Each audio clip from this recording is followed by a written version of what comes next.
Hello and welcome. My name is Donald Tucker. In an effort to continue to provide for our students and connect families across the country, this year we are taking our efforts to a whole new level.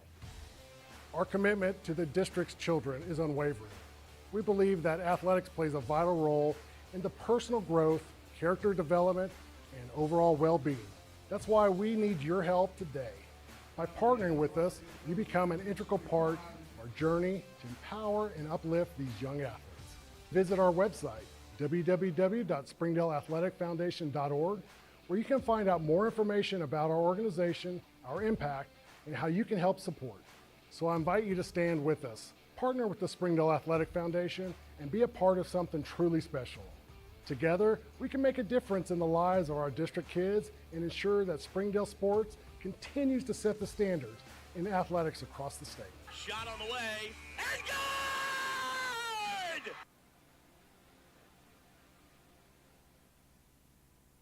Boneless wings just got a lot better with Slim's Big Tender Bites. 100% all-natural tender pieces, hand-breaded and always cooked to order. The perfect big bite for any of our 14 house sauces. Get in there. For some extra heat, try them with our Devil's Smoke Sauce. Go ahead, grab a few, or a whole meal. Slim's Big Tender Bites, for a limited time only. Slim Chickens, fresh, delicious chicken.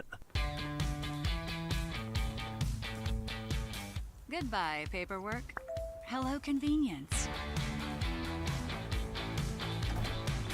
Farewell, waiting.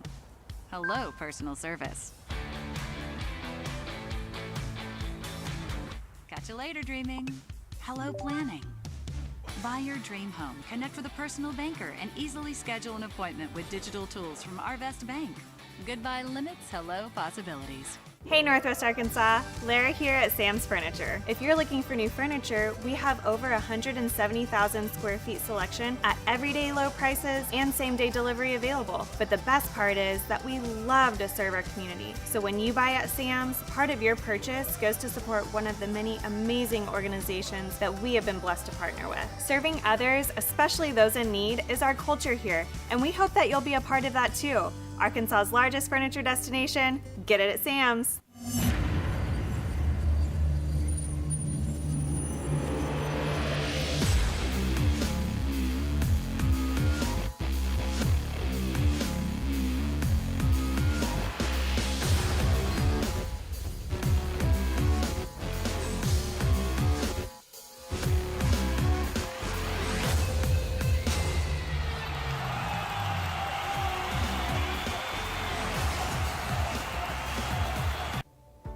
My name is Eric Burnett. I am the Assistant Athletic Director for the Springdale School District. I am so grateful for your donations to the Fuel and Feed program. I support the Springdale Athletic Foundation because they care about our student athletes. My name is Chris Wood, Assistant Athletic Director of the Springdale School District. It's because of the generosity of people like you, we are able to fully support the Fuel and Feed program. For this, we thank you and appreciate your help. I support the Springdale Athletic Foundation because they care about our student athletes. The Fuel and Feed program raises money to help pay for pregame and postgame meals for kids and coaches. In addition, we raise funds to buy athletic footwear for the students to compete in. I'm Donald Tucker, Executive Director of the Springdale Athletic Foundation. Please take this time to help our students and coaches. Visit the link on the screen to donate now. Thank you for your support.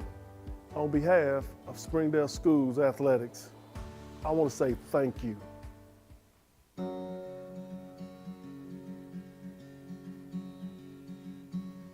Hometown. That word still means something here. It means we're neighbors. We do the right thing. We care about your family. And you deserve the very best every time you walk in the front door. Harps. Hometown fresh.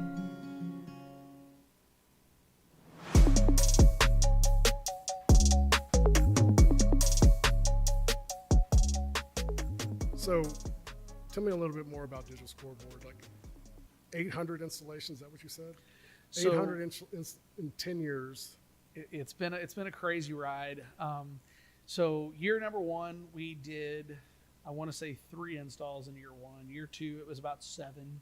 Year 3, it got up to about 10 or 12. And, keep in mind that whole time I had a fantastic business partner in Florida who was kind of behind the scenes.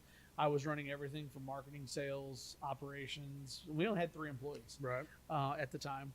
And it's just slowly built and built and built. This year, we are on track to finish about 250 installs in 2024, which is crazy. It was 174 last year in 2023.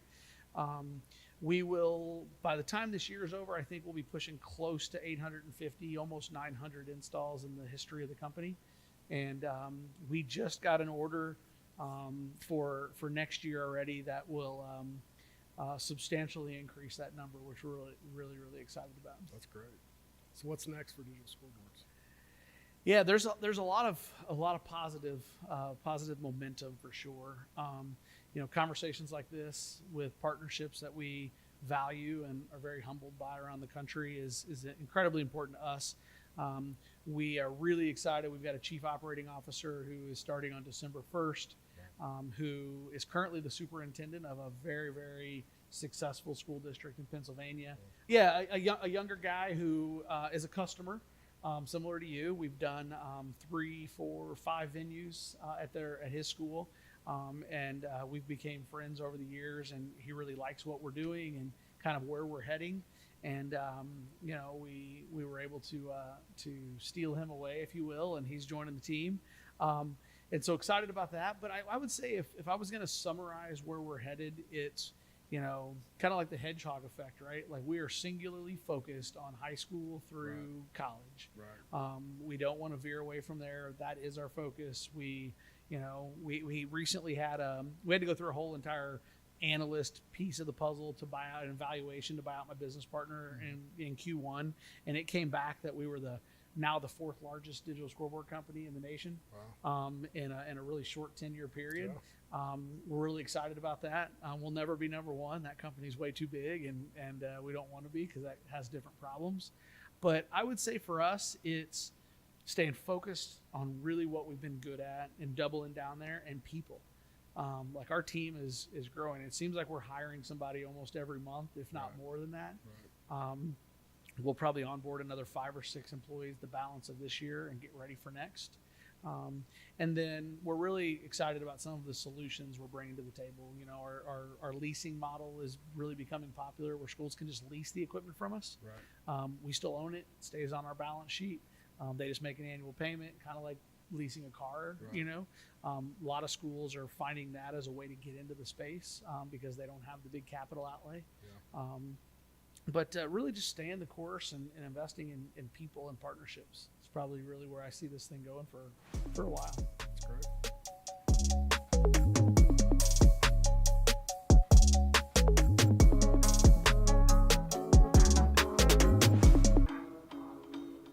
Hi, this is Zach Arns, the voice of the Springdale Bulldogs. Are you looking for a new career? Would you like to become a professional truck driver? The CDL Training School in Tawnytown, Arkansas is now opened and accepting new students. You can earn your CDL in just 3 short weeks with employment after you finish school, and PAM Transport will cover your tuition.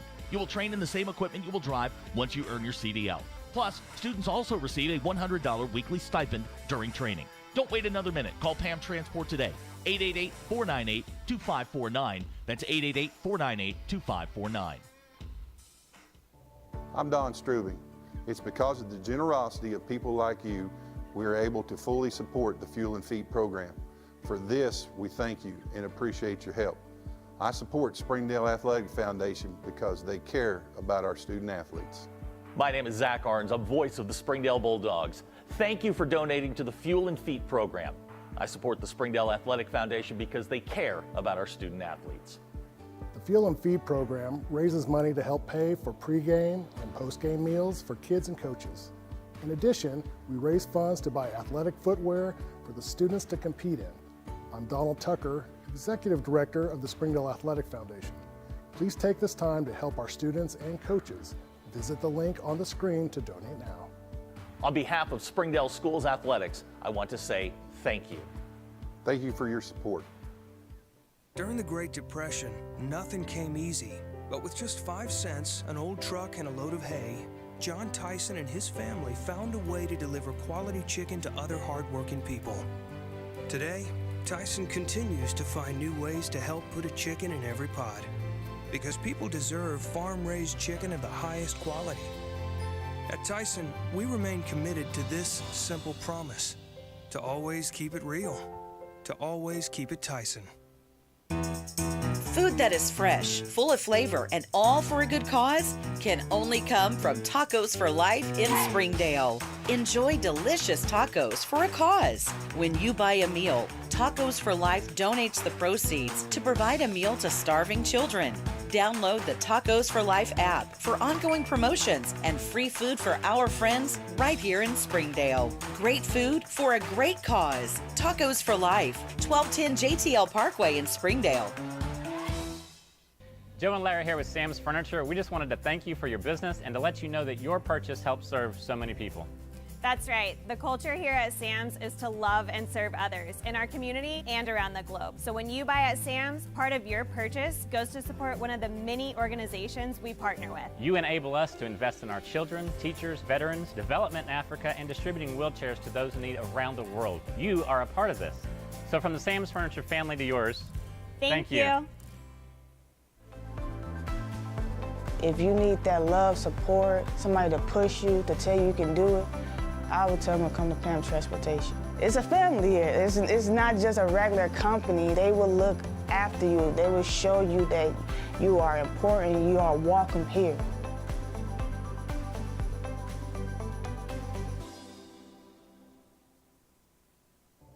Thank you for supporting the Fuel and Feet program. I'm Jared Park. Without your help, this program would not be possible. I support the Springdale Athletic Foundation because they care about our student athletes. Hi, my name is Brett Hobbs. I'm the head football coach at Springdale High School. Thank you for making an investment into the future of athletics in our community of Springdale. We support Springdale Athletic Foundation because they care about our student athletes. The Fuel and Feed program raises money to help pay for pregame and postgame meals for kids and coaches. In addition, we raise funds to buy athletic footwear for the students to compete in. I'm Donald Tucker, Executive Director of the Springdale Athletic Foundation. Please take this time to help our students and coaches. Visit the link on the screen to donate now. Thank you for your support. On behalf of Springdale Schools Athletics, I want to say thank you. Ozarks Go from Ozarks Electric Cooperative is leading the fiber revolution, connecting the divide with high-speed broadband access to close that gap. From cloud to cloud, post to post, from downtown to way out of town, to connect our customers to a world of blazing speed and access to absolutely everywhere. It's our customers connected.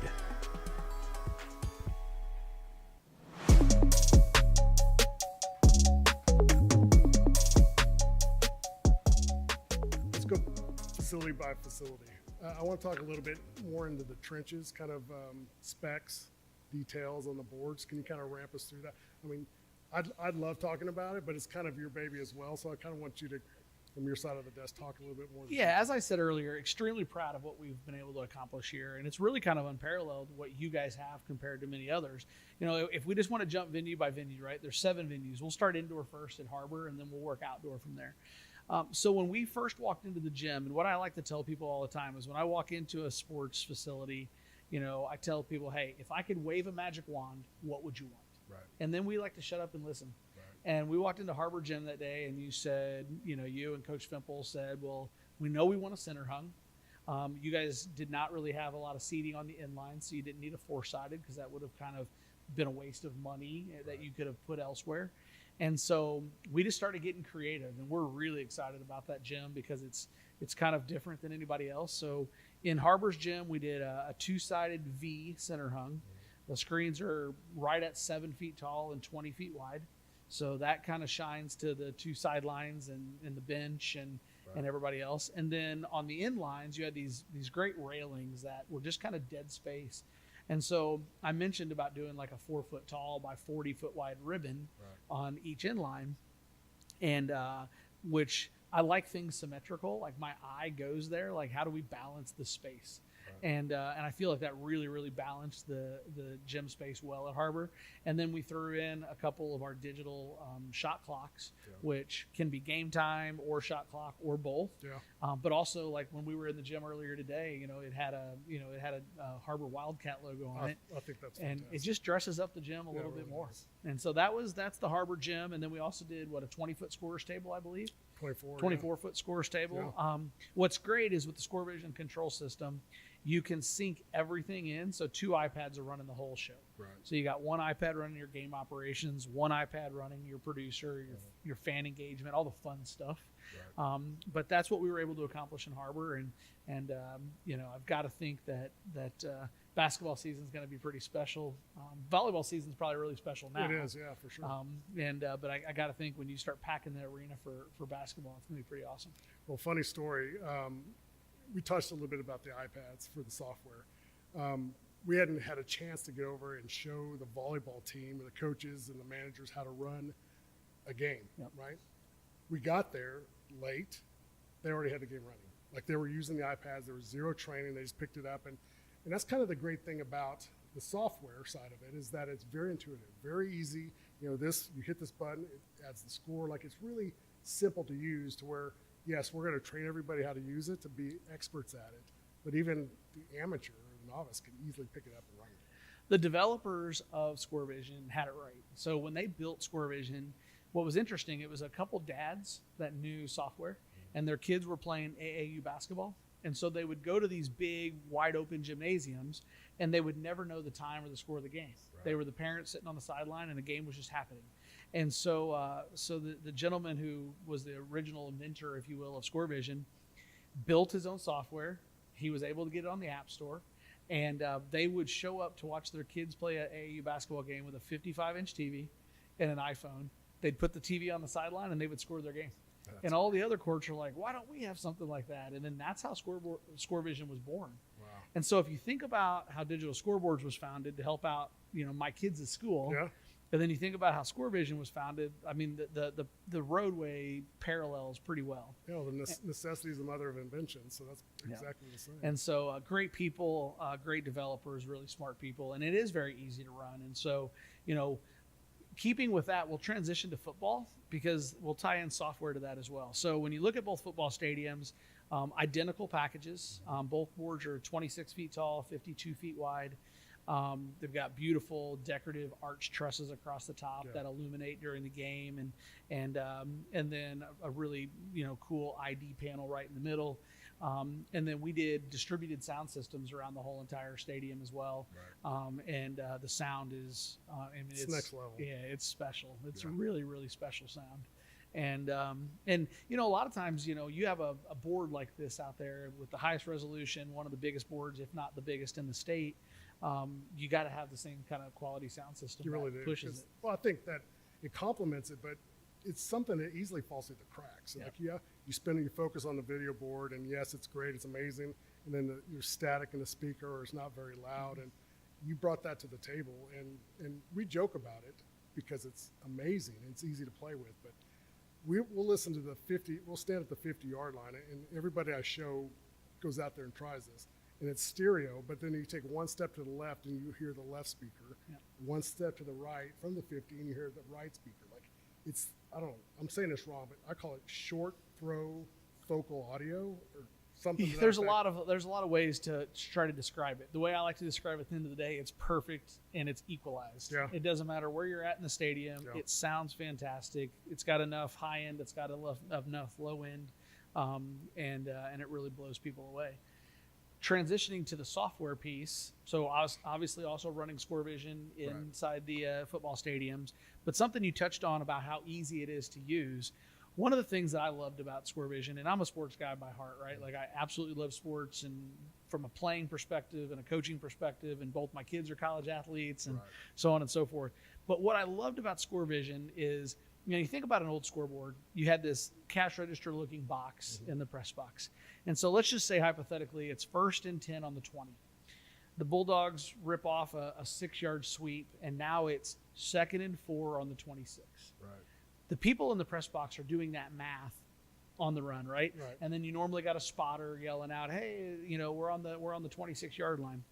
What's incredible about ScoreVision software is the math is done for you. So you've got this iPad, you push your finger on the yard marker, you drag it 6 yards, and you hit stop, or you take your finger off. As soon as you do, it applies it, and it shows up on the board. And guess what? It's now second and 4 on the 26. Yeah. And so, you take a 60, 70-year-old gentleman who's been in the press box as a volunteer for 30 or 40 years, and you hand him these iPads. It's a little intimidating at first until they use it. And then it's not intimidating anymore. Yep. And that's the scoring side. And then you throw in the fact that it's got, ScoreVision Capture and ScoreVision, the ScoreVision app and all the things that come with it. It just takes it to another level. Yeah, it really does. Very easy to use, but it's easy to learn from the start, but it's also easy to become an expert at it because there's not a lot of moving parts to it. Like, the old box, the analog box that you talk about, the cash register, like I've been around it for years. I still don't really know what I'm doing, right? But this thing here, the iPads are super easy, very intuitive, and it allows you to be an expert faster, which translates to a better game experience for everybody else in the stadium. And it's pretty universal. Like if you show up today and it's a Friday night, you're running a football game. Well, Tuesday afternoon, you're running a soccer match, right? Or a lacrosse game or field hockey or whatever is happening in the stadium. All of that independent scoring specific to that sport is in the iPad. Right. So now if you're a parent that really knows the rules of field hockey, you pick up the iPad and you're scoring a field hockey game, right? Whereas if you have that old cash register looking box there, it's very intimidating because you're moving out this slip sheet, you're sliding the new slip sheet in, you got to make sure you're on the right channel and the right ID, and you don't have to do that with ScoreVision. You turn on the iPad and you're off to the races. So softball here at Springdale, we installed the boards, obviously. We missed a game. They were there at the game. The manager in the dugout scores the game.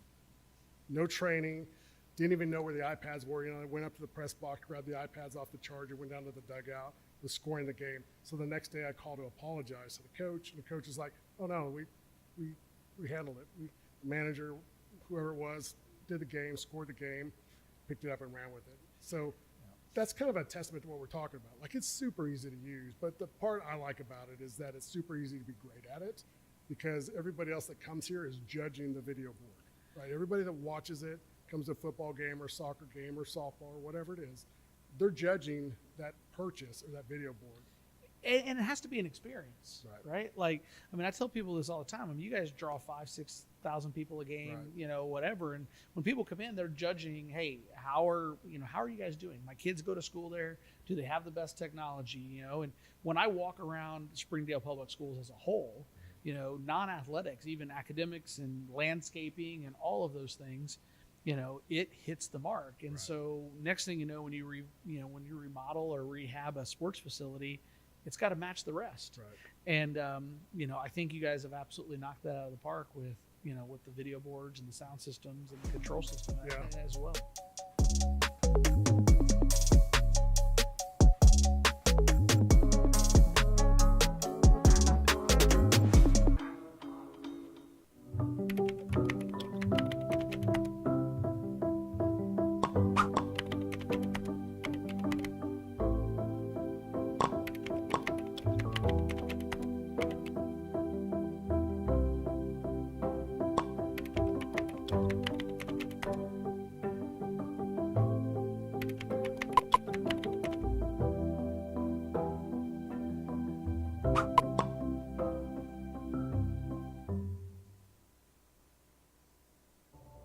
I'm Jason Jones, principal at Springdale High School.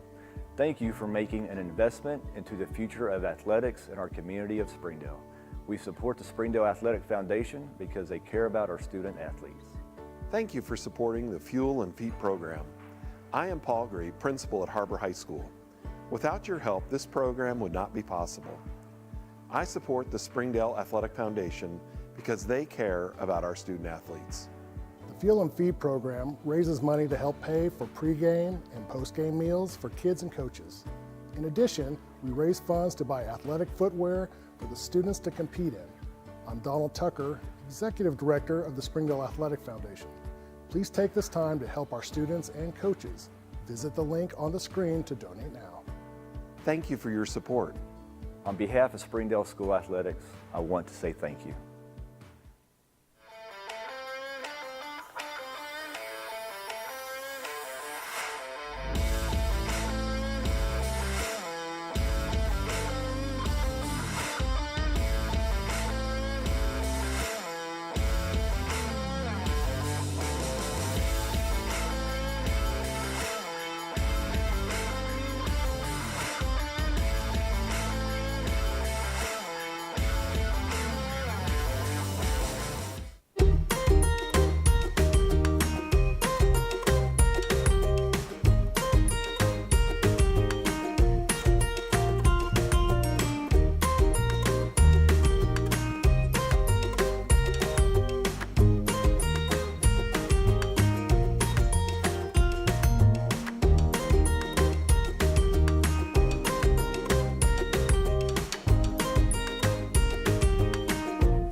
Goodbye, guessing. Hello, confidence. So long, stress. Hello, security. Farewell, running to the bank. Hello, banking from anywhere. Get a quick view of your balance, block lost debit cards, and quickly deposit checks anywhere, anytime with the highly rated Arvest Go mobile app from Arvest Bank. Goodbye, limits. Hello, possibilities.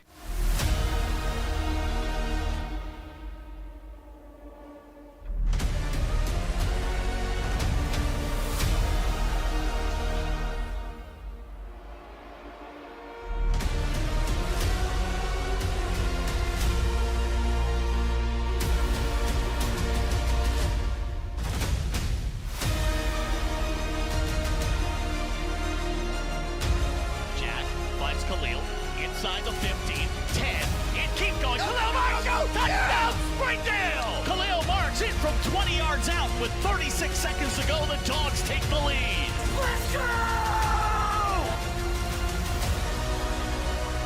It's away. Grant fires it. Back in the end zone, it's good!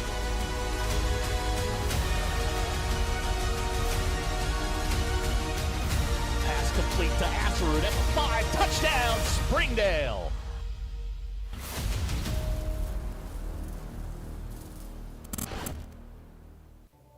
Thank you for supporting the Fuel and Feet program. I'm Cassie Lloyd, the head volleyball coach at Harbor High School, and without your help, this program would not be possible.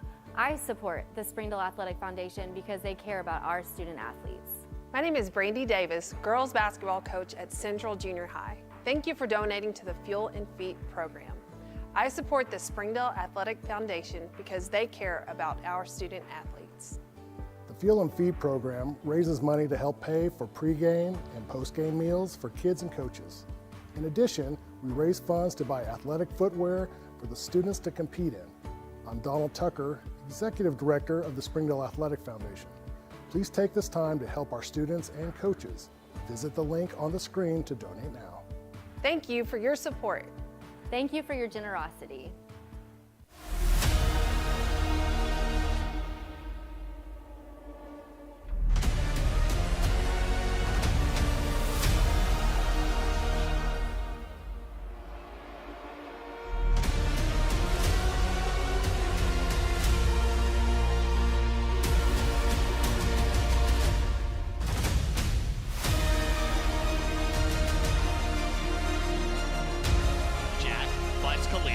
Inside the 15, 10, and keep going. Khalil Marks, touchdown, Springdale! Khalil Marks in from 20 yards out with 36 seconds to go. The Dogs take the lead. Let's go!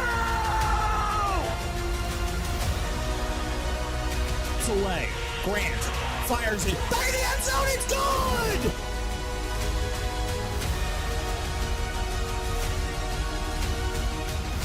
Pass complete to Asserud at 5. Touchdown, Springdale!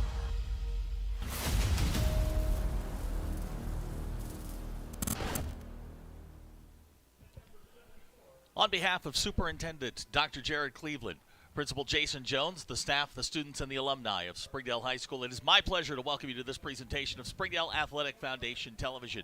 Hi again, everybody. Zach Arns, voice of the Bulldogs, high atop Whitey Smith Stadium for tonight's 7A contest between the Rogers Mounties and our Springdale Bulldogs. Alongside Coach Robert Johnson. We're going to talk to him in just a second about tonight's game. Springdale Bulldog football is brought to you by the Springdale Athletic Foundation, Crane Automotive, Core Architects, Arvest Bank. Coach, 6-0 to start the season. The first time the Dogs have ever been 3-0 in conference play as a member of the 7A West. We're in unfamiliar territory here, but you got to feel good about the way this team is playing. They're going to get healthier this week with a bunch of guys coming back. And, just some thoughts on the game as we go forward. Well, you talked about 3-0. You talked about 6-0, unfamiliar. But at the same time, this is a different group of kids. And you and I talked about how different they are. And things seem to not bother them like they've bothered other teams that we've kind of been around. And, I think a lot of that's the leadership, the seniors this year. It's also the leadership of the coaches and the culture around where they're at. Springdale mentioned 6-0, 3-0 in conference play. If you followed the 7A West at all, 3 wins will get you into the playoffs. Right. Now you're playing for seeding, and it starts tonight as we start to run this gauntlet here. Top 3 teams preseason were Fayetteville, Bentonville, Rogers, and Springdale's going to play all 3 of them in a row. That's right, and you got Bentonville and Fayetteville playing tonight, so that's going to put a wrinkle in it as well. But, talking about this game, Rogers is very talented. They've got a quarterback that's phenomenal. They've got a receiver that you got to really look for. So those are some things defensively we got to be ready for. Offensively, I think we just, continue to do what we do. We've done a great job holding on to the football. We've done a great job, maintaining possessions and then scoring in the red zone. Springdale won the toss. They're going to get the football first. Springdale gets healthier tonight. Rancel Oriana, who missed the Harbor game last week, is back. Joshua Salazar is back as well. Raxon Resham not going to play out with a family issue. And maybe the big story today is that Brett Hobbs, head coach Brett Hobbs, is not with the Dogs tonight, dealing with a family matter. And I talked to Coach earlier today. Coach, Megan, we love you. Can't wait to get you back here with our team. But it's going to be tough for Springdale to sort of get, they're without their leader tonight. Right. And that's the good thing is you've got such a great leader with Brett that leadership is just kind of falls down into the coaches, into the team, and it's because of his leadership is where they're at. And we love you, Brett. We love Coach and Megan, and we're looking forward to getting them back here very, very soon. And he's been the driving force behind this turnaround. This is the best story in the 7A West right now, this 6-0 Springdale team, as both teams come onto the field. Mentioned Springdale's going to get the football first. That means Jack Pounders in this offense. This is the number 2 scoring offense in the conference, Springdale, against the number 1 scoring defense in Rogers. Well, I'll take my chances with number 12 at the helm anytime.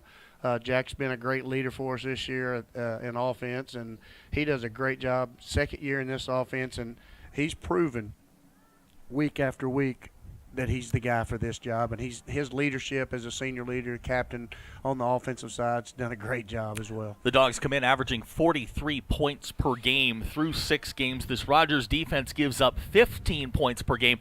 It's not an overly large defense, especially in the front seven. They resemble Bentonville West a little bit, but they come at you from all angles. Right, and that's what they do. And, the good thing is with Coach Hahn, there's probably not a defense with this offense he's never seen. And you mentioned Coach Hahn. He'll be running the show from the sideline. And, from a operational standpoint, not much has changed for Springdale. The defense will run normally. The offense will run normally. Coach Hahn will call the plays. Just a little bit of shuffling with the coaches. Right. And Coach Hahn, he's going to be on the field, which normally he's in the press box. So it's a little different, play calling wise for him. But it's a familiar thing that he's also has been a head coach before. So if you're familiar with this series, last year in this game, a 52-12 Rogers win. Rogers onside kicked the first 4 times they had the football. Springdale very aware of it. 10 guys within 20 yards of the football. So we're ready for football. Glad to have you along here on Springdale Athletic Foundation Television. Number 12, Benson Ashley has it teed up for the Mounties. Trey Serrano standing at the 7-yard line for Springdale.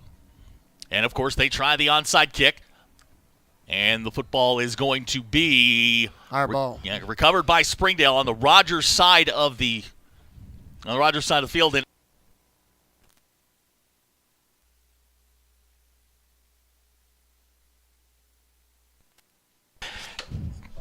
Ball went 9 yards. Billy Pack fell on it, and Springdale's going to get the possession here with great field position. But it starts us with great field position. Yeah, and if I understand the idea of trying to steal a possession here and there, but this is risky business when you're playing the Springdale offense. First and 10 for Springdale. Sammy Isaiah is in the backfield. He'll get the ball straight ahead, going to get down close to the 45-yard line. So first play of the ball game picks up 4 yards. We'll take it. And that's this offense is designed for 3.5. And if we can start with 4, that's great. And we'll put it just inside the 46-yard line. That'll bring up second down. We'll call it 7. And this is going to be a tempo versus ball control kind of a game. Yeah, you're exactly right. This will be second down and 7. Second play of the ball game. Isaiah, the running back. Here's Jack on the option. He'll get across the 45-yard line down to about the 44, maybe the 43, still going. And they're finally going to blow it dead close to the 43. Yeah, that was a whistle there. They probably should have blown, letting them to take quarterback down to the ground. Probably shouldn't have allowed that. So it'll be a 4-yard pickup down to the 42-yard line. This will bring up a third down. Line to make is the 39.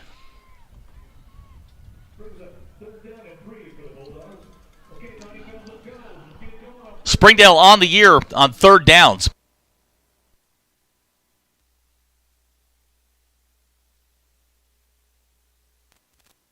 Two running backs in the backfield.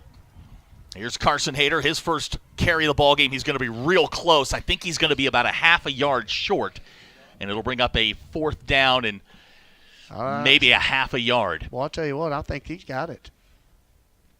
It's going to be close, but I think he's crossed it. Yeah, they're going to look at this real quick, and the referee near side had it inside, or I guess in between the 39 and the 40. The ball's closer to the 39-yard line, so they're going to take a look at this real quick. Again, first possession of the ball game, 10:24 to go here in the first quarter, and obviously you're going to go for this on fourth and short. 100%, yeah, no doubt.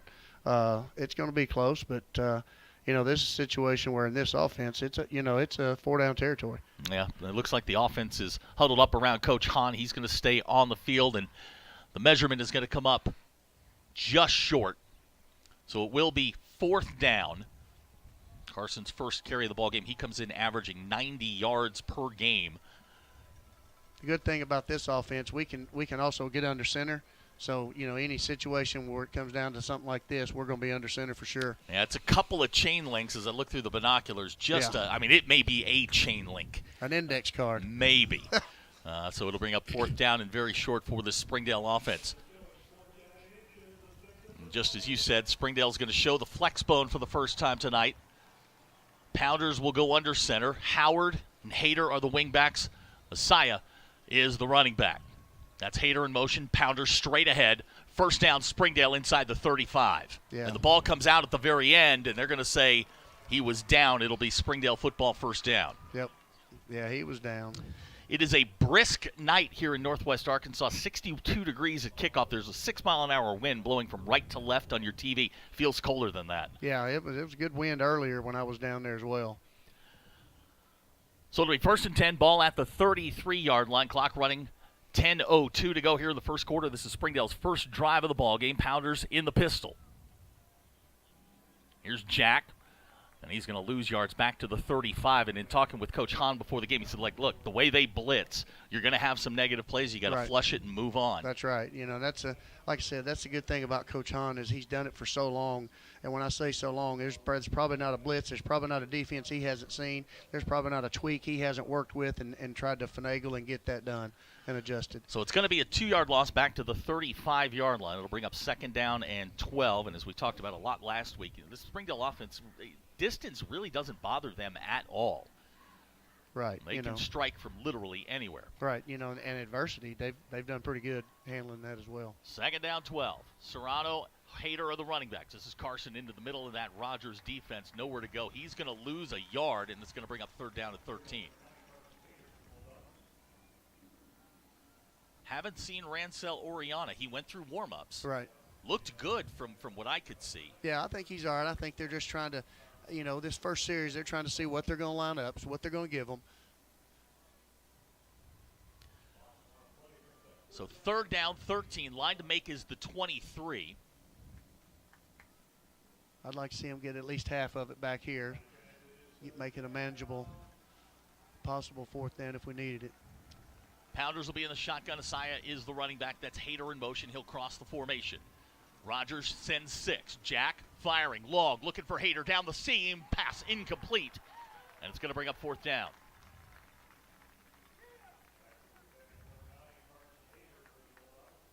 I think, kind of where they're at. This, with the wind blowing the other direction, this may be a go-to 4th down right here as well. Look kind of what they're doing. So it'll bring up 4th down. 13 offense is going to stay on the field. I say that. Yep, and here comes the punting unit. A.J. Woods comes into the game averaging 29 yards per kick. And again, punting into about a 6 to 8 mile an hour breeze straight in his face. Dropping back deep for the Mounties is number 19, LaShawn Gachette. Snap is good. A.J. gets the kick away. It's a high tail dragger. Going to hit at the 7, and Trey can't save it. It's going to roll into the end zone for a touchback. So the first possession of the ball game, Springdale unable to punch it into the end zone, and now this high-powered Rogers Mounties offense going to take the football, and the guy to keep an eye on is number 1. His name's Jeff Regan. Comes in with just over 1,200 yards passing, 531 yards rushing. He's got 12 touchdowns through the air, 5 on the ground. I mentioned to you as we were coming in today, these are their backup quarterbacks in the backfield. That's Blockenberger, Jagger Blockenberger is the backup quarterback. So you got 2 quarterbacks on the field right now, and Reagan goes in motion. High snap, now he's in trouble. Blockberger is going to be tackled at the 21-yard line. That's a good job there by the defense. They kind of sniffed that one out there. It looked like it sent him out for maybe a double pass there. That's what it looked like. And this is what Chad Harbison, the head coach here at Rogers, likes to do. He's 61-48 overall, 30-12 here at Rogers. He's really got this thing going. It's going to be 2nd down and 9. A little bit more conventional formation with Reagan in the backfield. They'll hand it off.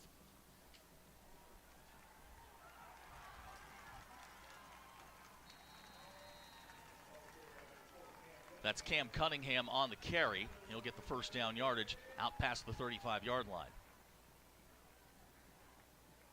Looks like they'll give him the 38, so it's a 17-yard pickup on his first carry of the ball game. This isn't a team that runs the ball with the running backs a lot. They'll spread you out.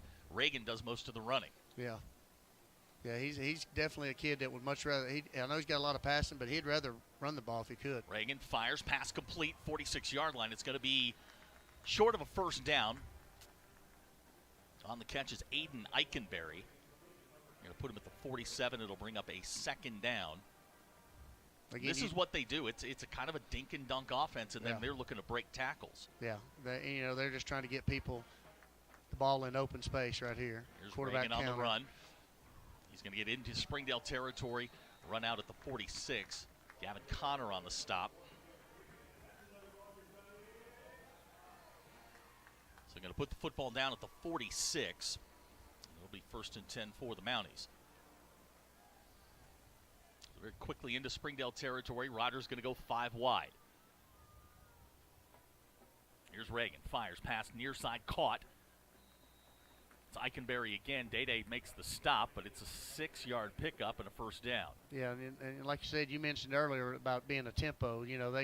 They can go kind of whatever speed they want to. Right now, they're kind of going pretty good pace right here. Bring up 2nd down and 4th to 40. Reagan fakes it to Cunningham. Now on the run, Reagan with room, and he's got a seam. This is Jeff Reagan inside the 15, still going with the spin, and he's going to be knocked down at the 1-yard line. But we have a flag down here at the 31. This is coming back. Yep. So Springdale's going to catch a break here, probably a block in the back. Holding.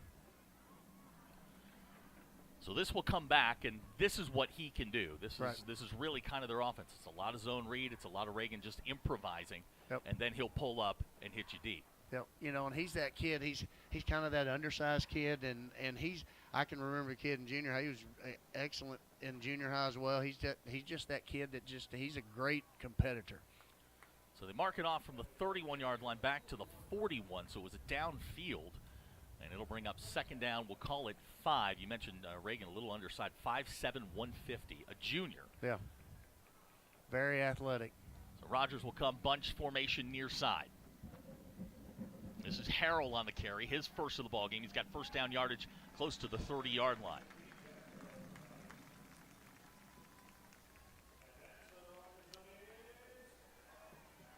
So they'll place it down at the 32. It's a first down for Rogers. Harrell's first carry goes for 9 yards. Gets the first down. Clock stops momentarily. Now running 6:10 to go here in the first quarter. Regan alone in the shotgun. Now he's going to take off and run. Right into the middle of that Springdale defense. Junior Rodriguez the first there. Maybe 2 yards on the pickup, and that's about it. Yeah, that's kind of what he wants to do, and we've just got to be able to contain that. You know, he's going to look for the route real quick. If it's not there, he's going to tuck it and go. Put it down just shy of the 30-yard line. It'll bring up second down. This Rogers drive so far, 7 plays, 50 yards.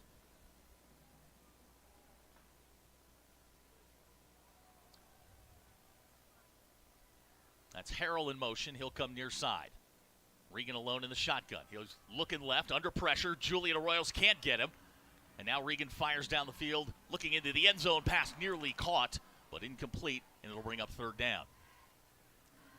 Boy, Arroyos almost had him, and then Big Junior put enough pressure to get him to throw the ball. Good job. Good coverage back deep. So it's going to bring up third down and 8. Springdale's defense, 41% conversion rate on third down so far this season. That's a good number. Yeah. Need a big stop here on third down and 8. And the hardest thing, like you just saw, when the kid breaks, when he breaks contain and then scrambles, it's real hard secondary-wise just staying with guys like that. They're going to go 5 wide here. 3 come near side. Reagan's alone in the shotgun. Springdale shows blitz. Here they come. Reagan protected well. Pass down the middle. Caught. Ball's loose. Springdale falls on top of it at the 6. And they're going to say he was down at the 10-yard line. You know, if they go by these knees, probably was down on that one. It looked, the ball did come out, but I think it was after he did touch his knees down. It's a 20-yard pickup down to the 10. Daniel on the reception, and now Rogers looking to go quickly. Yeah. First third down conversion there for Rogers, and now with 5 minutes to go here in the first quarter, they're in the red zone. That's Harrell in motion. Regan alone in the shotgun, and we've got a flag down. Looks like motion. Illegal shift or something. Nope. Yeah. So the false start, that's Rogers' second penalty so far here in the first quarter. We'll back them up 5 yards to the 15. You know, this is a situation where, you know, number 14 is one of their best receivers by far, you know, with his height and things. And when you get down to this side, this end of the field, that's who they're probably going to look for. Clock stops, 4:57, now running. It'll be a 4 wide receiver set. Harrell's in the backfield. He'll go in motion. Regan looking down the middle, floats it long, looking for, looks like Braxton Lindsay with the touchdown, and Rogers goes right down the field for a quick touchdown. You know, it's one of those things where you can send your blitz, but when you do, you take a guy out of the secondary or possibly, you know, underneath coverage, and that was one of those things where, you know, 14 got loose and was able to bring it down. Benson Ashley on to try the extra point.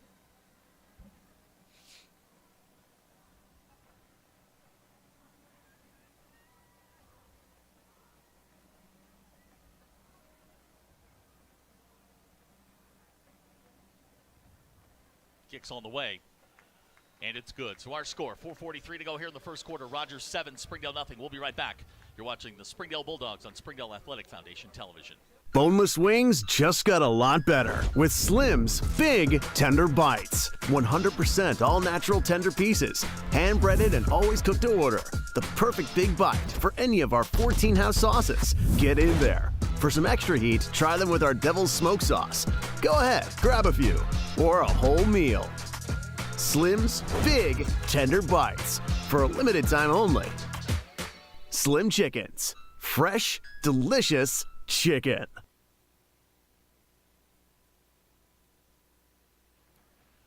The Rogers scoring drives 10 plays, 80 yards. The last 15 from Jeff Regan to Braxton Lindsay, and Rogers goes up 7-0. Benson Ashley's on to kick off, and now the question is, are they going to try the onside again? I think they will. I think it's something that they've kind of put in there for us. They did it last year, 4 straight times in a row. 4 straight times. So I think it's something that they're going to continue to do, Noel Howard's back deep for Springdale. You know, when the kicker's turned around backwards, putting the ball up, it's straight up and down. It's going to be an onside kick.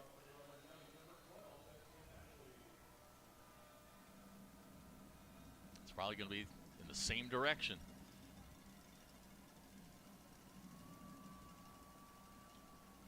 And he's going to boot it deep, and it's going to go into the end zone for a touchback. And now Springdale's going to have to go the full 80.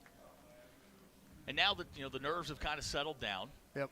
You kind of got to look at the speed of this Rogers defense, which is, again, I'll mention the number one scoring defense in the 7A West. Springdale, the number 2 scoring offense here, but this is this is certainly the best opponent that Springdale has played. But now you just sort of settled into a football game. Kind of like a boxing match. Yep. You know, you've punched, they've punched, and now time to come back, settle down, and go through. You can tell that size-wise, they're not the size that we can't handle. It's just a matter of making sure we find out where those blitzes are coming from and make good reads. 1st and 10 for Springdale. Ball at the 20-yard line. Pounders in the shotgun. Sammy alongside. It's 1st and 10. Springdale's second drive. Here's Pounders on the load option. Pitches to Carson Hayter. Trying to get around the corner. Now he's trying to reverse field. He's in trouble back at the 15-yard line. Rogers pursuing well. They're ready for that load option. Yeah. And they've got everybody. They've got 11 guys within 10 yards of the ball. That's another negative play here for Springdale, something we haven't seen a ton of.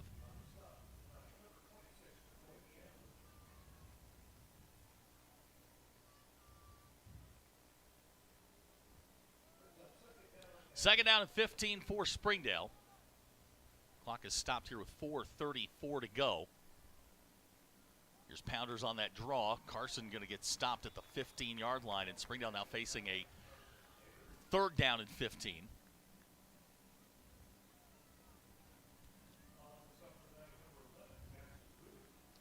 Ruth on the stop for Rogers, and now with the clock running here with 4:15 to go, Springdale in a position that they are not familiar with, which is they haven't been able to just sort of pick up 3, 4, 5 yards like we talked about this offense wanting to do. Yeah, they've kind of made some adjustments, and they're going to have to kind of settle down and get back into the flow of their offense. 3rd down, 15. Line to make is the 30-yard line. That's Hayter in motion. Jack to throw. Firing right down the middle. Got Shakiko and incomplete. Shakiko was there. He was there. Really good play right there. Looked like a good ball. Just unfortunate we didn't come up with that one. So A.J. Woods will come in to punt, again, into about a 6 to 8 mile an hour wind. It's kind of gusting. Yeah. Back deep. It's number 19, Cochette.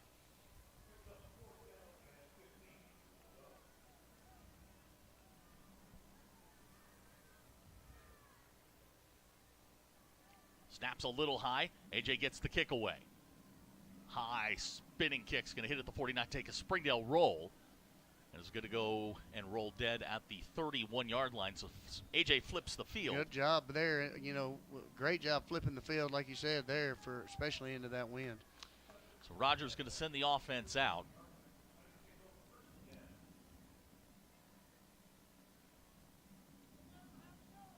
This situation you talked about too. We hadn't been in this situation, so the offense has got to kind of regroup a little bit, settle down, and just be positive, do what you do. You'll be fine. 54-yard punt by really A.J. good. Woods, his second longest of the season.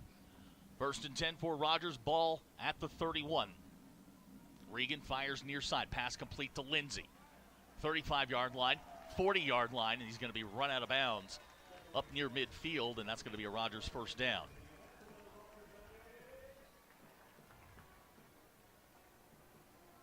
It's an 18-yard pickup. It'll be a 1st and 10 for Rogers at the 49-yard line. 3:30 to go here, first quarter.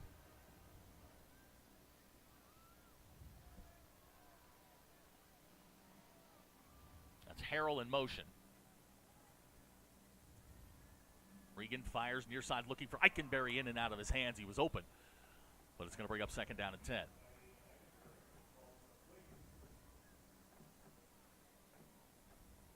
Rogers team 4-2 on the year. They're 2-1 in conference play. Springdale at this point is playing for seeding. Right. With 4 games left, you're playing for home playoff game in November. That's right. That's huge. Second down. This is Cunningham on the outside zone.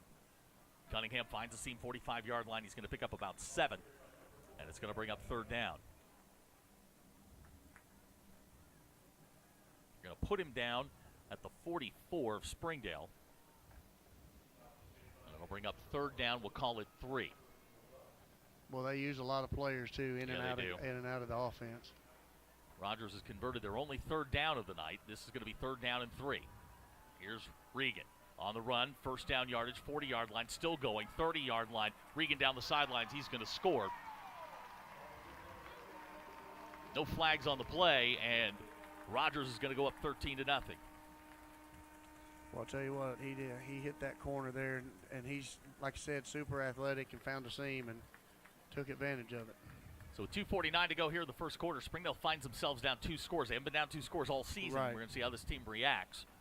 So far, that's the one thing that they've kind of fought through adversity all year. Not this type, but other things as well. Benson Ashley on to try the extra point.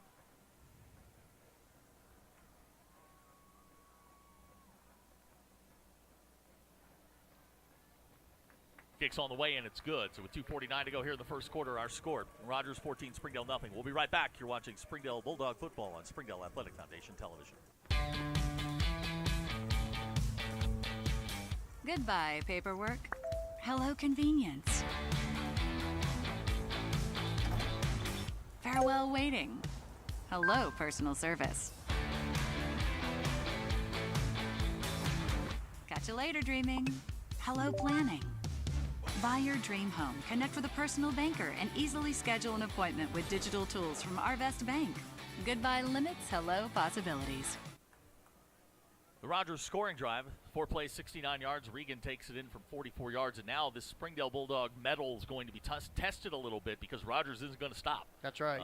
They're going to continue that offense, and it's like you said, how are we going to respond? Ashley has it teed up. Springdale with 10 players within 18 yards of the football. Back deep for Springdale with his feet on the 10-yard line is Noel Howard.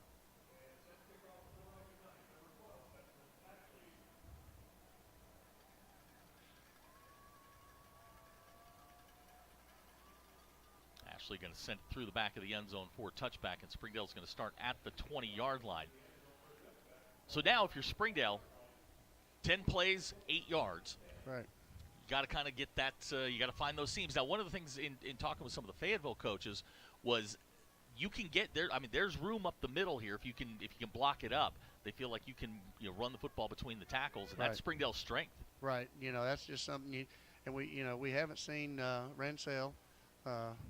So I think they're just trying to fill some things out right now, and we'll see where it goes this series right here. 2 running backs in the backfield. It's Asaya and Noel Howard. Pounders in the shotgun. Jack pitches to Noel. Noel's got a little bit of room, 25-yard line, and he's going to be dragged down at the 29. It's a 9-yard pickup and a first down. Good job. Simple, easy, and effective. Yeah. And I think that's what Coach Hahn sometimes in this offense, you just settle down, just kind of do what you do, and see where where it falls, and let Jack make some good reads, and that time he did. So it'll be second down and 1. Clock runs 2:32 to go here in the first quarter. A quarter that Rogers, as they have virtually all season, gotten off to a fast start. This will be second down and 1. Haters in the backfield along with Asaya. Here's Jack on the read. Jack with room, 35-yard line, going to get out close to the 41st down Springdale. Yep. I think this is something they kind of want to do, and I think what you're going to see them doing is try to draw them out a little bit where the middle will open up at some point. It's an 11-yard pickup out to the 40-yard line. Gives Springdale a first down. Clock stops momentarily with 2:04 to go here. Like I said, Coach Hans does a great job making adjustments, and I think we're starting to see some of those adjustments now. First and 10 for Springdale, ball at the 40. Pounders in the shotgun. Jack going to throw. Fires it right down the middle, looking for Trey Serrano. Caught at the 40-yard line, first down Springdale. Boy, I tell you what, if he can catch that with his feet moving, he's probably untouched right there. Great catch by Serrano, though. I will say that. Heck of a catch. Good throw by Jack. Going to give Trey the 36 of Rogers, and it's a first down for the Dogs. And that'll, too, that that'll kind of separate those guys from playing up so tight as well, too. 24 yards on the pitch and catch, and Springdale's got a first down at the 36. This will be 1st and 10 for Springdale. That's Serrano in motion, and we've got a flag down.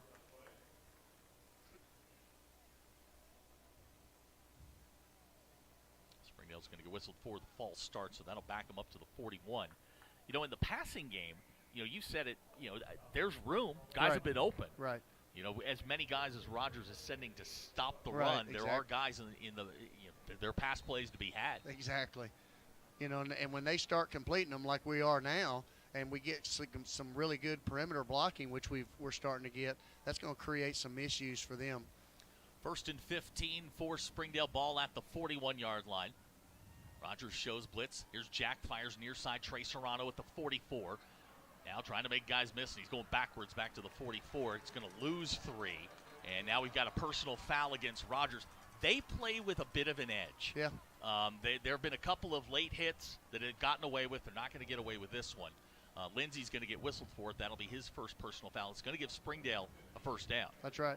Well, and the thing is, you know, they play with that edge too, and that's kind of the way they've always kind of played with that. And it's one of those things where they're going to always have that extra little shove, that extra little punch here, that extra little push there, and you know, that's at some point it's going to catch up to you. So they'll put the ball to 29. It's going to be 2nd down and 2.5. Springdale catches a break here after the penalty and the negative play. Now sitting and looking at a 2nd and 3. 3 wide receivers set, a side of the running back. That's Hayter in motion. Jack. It's going to be real close to first down yardage. Looks like he'll come up about a half a yard short. It's going to bring up 3rd down, maybe a yard.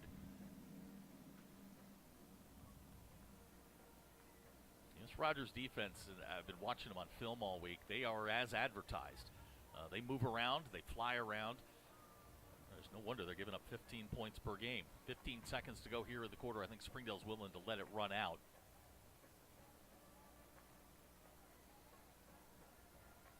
I think that's what they're going to do. So, 1 quarter in the books. Rogers leads 14-0. Coach and I'll be right back. You're watching the Springdale Bulldogs on Springdale Athletic Foundation Television.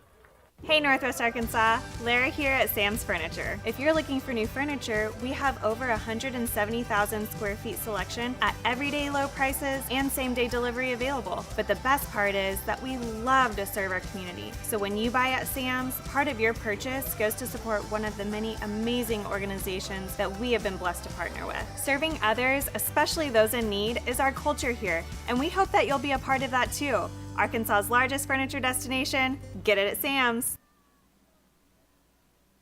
Quarters, Rogers leads 14-0 if you're just hopping on with us. Rogers is very good on offense. 2 drives, 2 touchdowns to Jeff Regan, kind of the center of everything. Yeah, 100% there on that. He, you know, super prolific in what he's doing. He's a runner. I know he's got a lot of yards, over 1,200, and he's got, you know, 500 yards rushing. But I tell you what, he's pretty good at, you know, if he wants to create a seam, he can do it. Springdale facing a 3rd down and about a half a yard maybe. The line to make is just north of the 26-yard line. Springdale now with the wind. I think they feel pretty good, like if they can send out A.J. Woods if they don't pick this up. A.J. can get him 3 here, but I think Springdale's thinking about 7. Yep. Heavy set comes in. Junior Rodriguez, Lodgkid Kanagaki come in the running back. Julian Arroyo's now in at the tailback spot. Carson Hayter is in the shotgun. Here's Carson trying to get outside. He's got first down yardage, and Springdale's going to move inside the 25-yard line with a first down. Yep.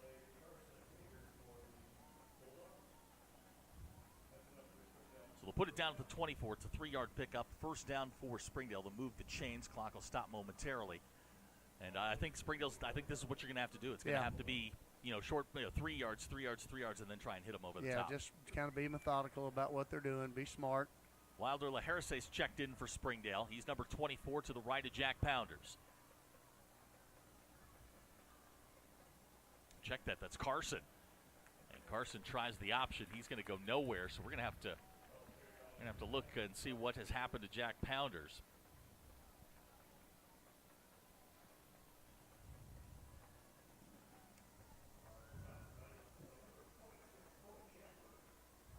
Jack over there on the training table. So Carson moves in at the quarterback spot, and the offense changes quite a bit without Jack in there. Yeah, it's a little different look. You know, Carson's super athletic as well, so let's kind of see what he can do here. Here's Carson looking to run, and he's going to get a pass complete.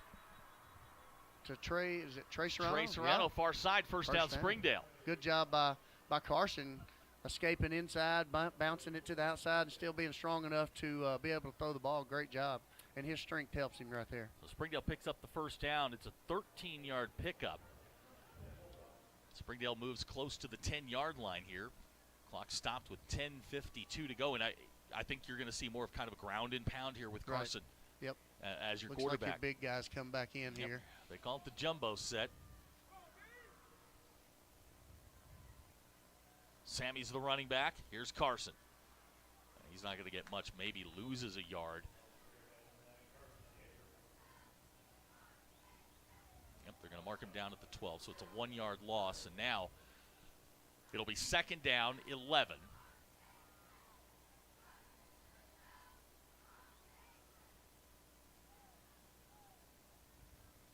Looks like Jack's back out now.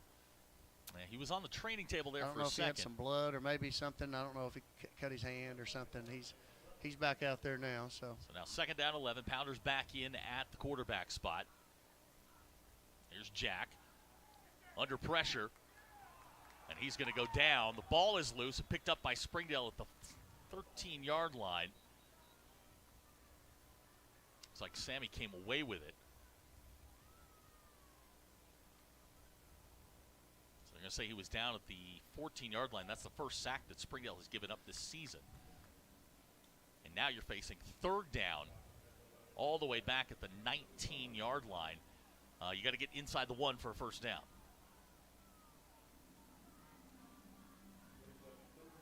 yeah, just get come back with your offense. It's third and long, but this is 2-down territory right here. Play clock is run out. They called timeout. I think Coach Hahn got the timeout, and looks like they did. 9:25 to go here in the half. Springdale facing a third down and 18. We'll be right back. You're watching the Springdale Bulldogs on Springdale Athletic Foundation Television.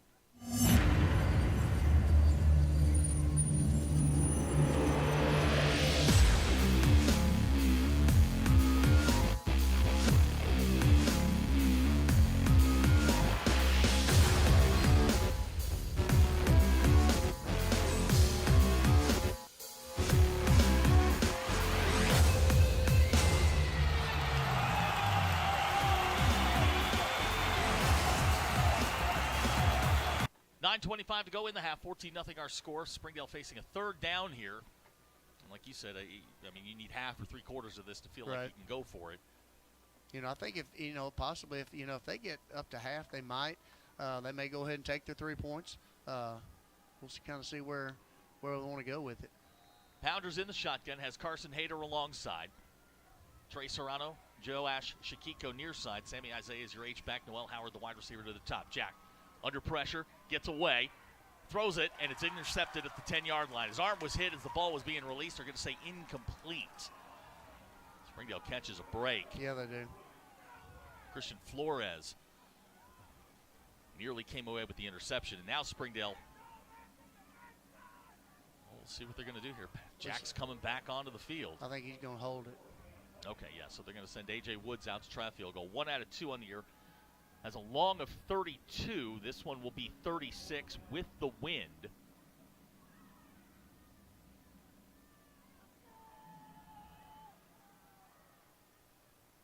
Snap's good. Kicks on the way. It's low. And it's no good. Pulled it. So AJ's no good from 36. And Springdale's going to give up the football. And now, if you're the Springdale defense, you got to get a stop. Yeah, you definitely have to get a stop here. This is one of those things where if they can get something going here, that's going to put us in a deeper hole. We don't need to get into that. So the ball will be placed back at the 20-yard line. 9:11 to go here in the first half. So far, Rogers' offense, 14 plays, 155 yards. Springdale's got to get a grip on this. Yeah, just relax, calm down a little bit. That's Regan in the shotgun. Harrell comes near side. Regan fires. Pass complete. 30-yard line. Helmet comes off. Looks like Billy Pack lost his helmet. Pass complete to Drayson Vogue. He's going to get 17 yards, and it'll be a first down.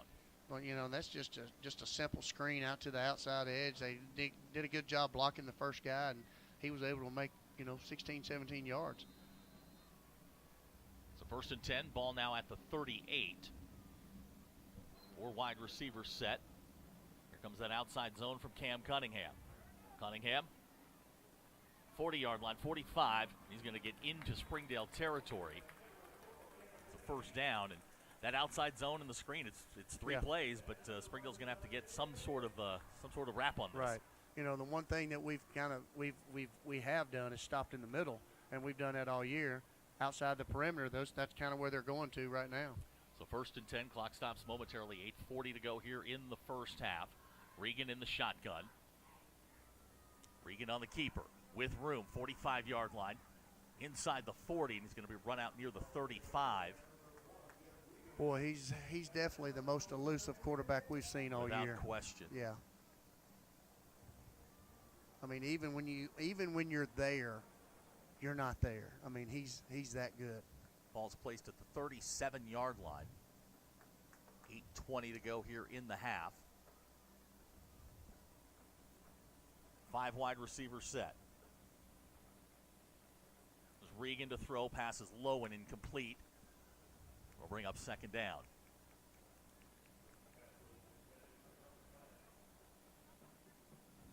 Regan on the night, 6 out of 9.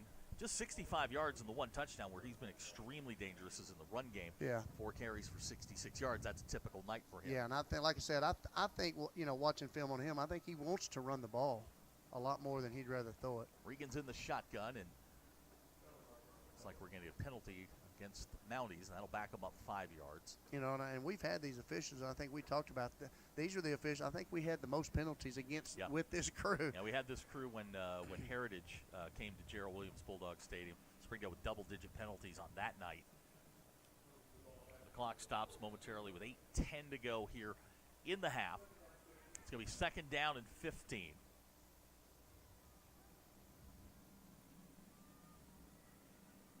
This is Regan with room.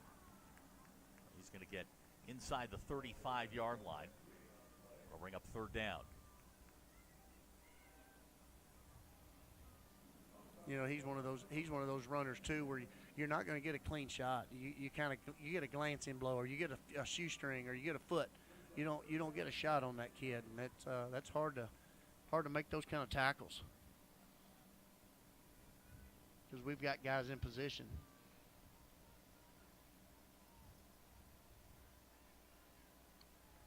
Third down and 7. Regan rolls near side. Under pressure. Springdale's got him in the backfield back at the 37. Easton Hahn, the first one there, and a flag goes down. Yeah, I think that's going to be on us that time, and I think that's that extra little,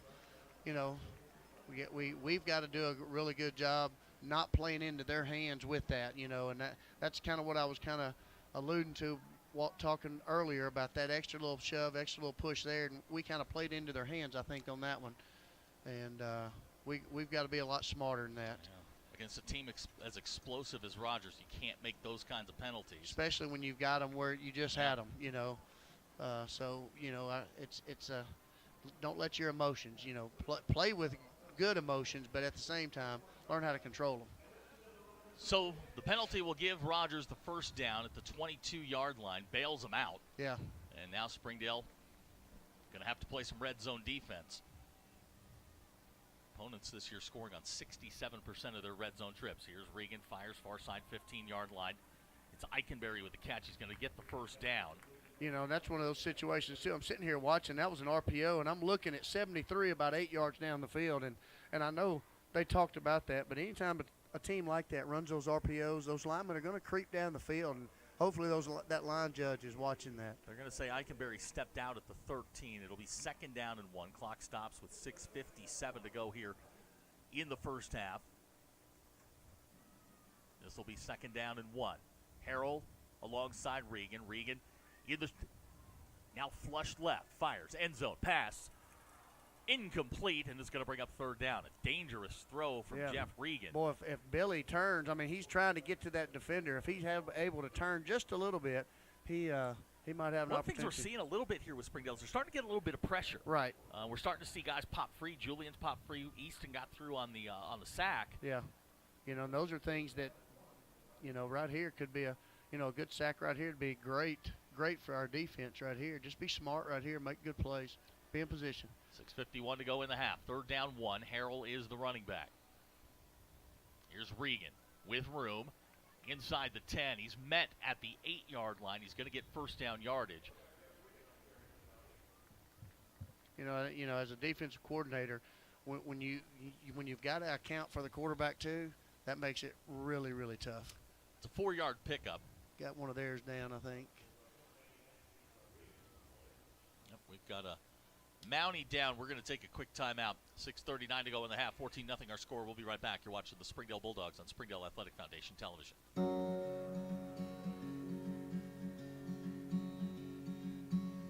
Hometown. That word still means something here. It means we're neighbors. We do the right thing. We care about your family. And you deserve the very best every time you walk in the front door. Harps. Hometown fresh. Hi, this is Zach Arns, the voice of the Springdale Bulldogs. Are you looking for a new career? Would you like to become a professional truck driver? The CDL Training School in Tawnytown, Arkansas is now opened and accepting new students. You can earn your CDL in just 3 short weeks with employment after you finish school, and PAM Transport will cover your tuition. You will train in the same equipment you will drive once you earn your CDL. Plus, students also receive a $100 weekly stipend during training. Don't wait another minute. Call PAM Transport today. 888-498-2549. That's 888-498-2549. I'm Don Strubing.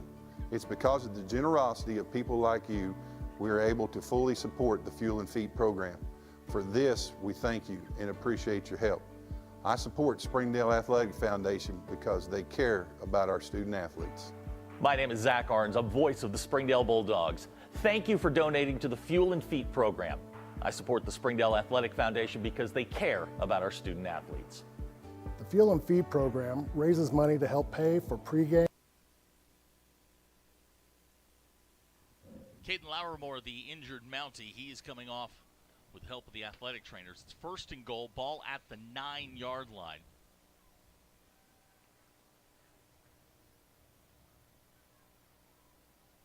Regan in the shotgun. He's got Jack Harrell alongside. Here's Regan. They're going to try a little reverse here to Volk with room. 10-yard line. Volk into the end zone for the Mountie touchdown. Man, and it looked like Lotchkin was there. We had him there, just kind of outran him.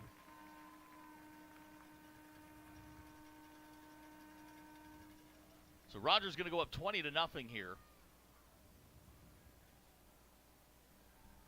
Volk goes in for the touchdown.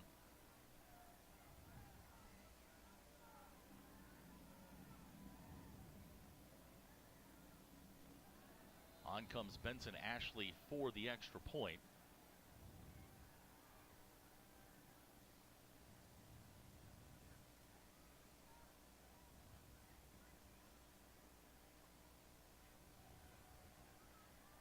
Ashley's kick's on the way and no good.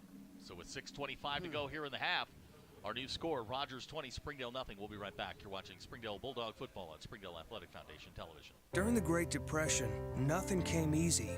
But with just 5 cents, an old truck, and a load of hay, John Tyson and his family found a way to deliver quality chicken to other hardworking people.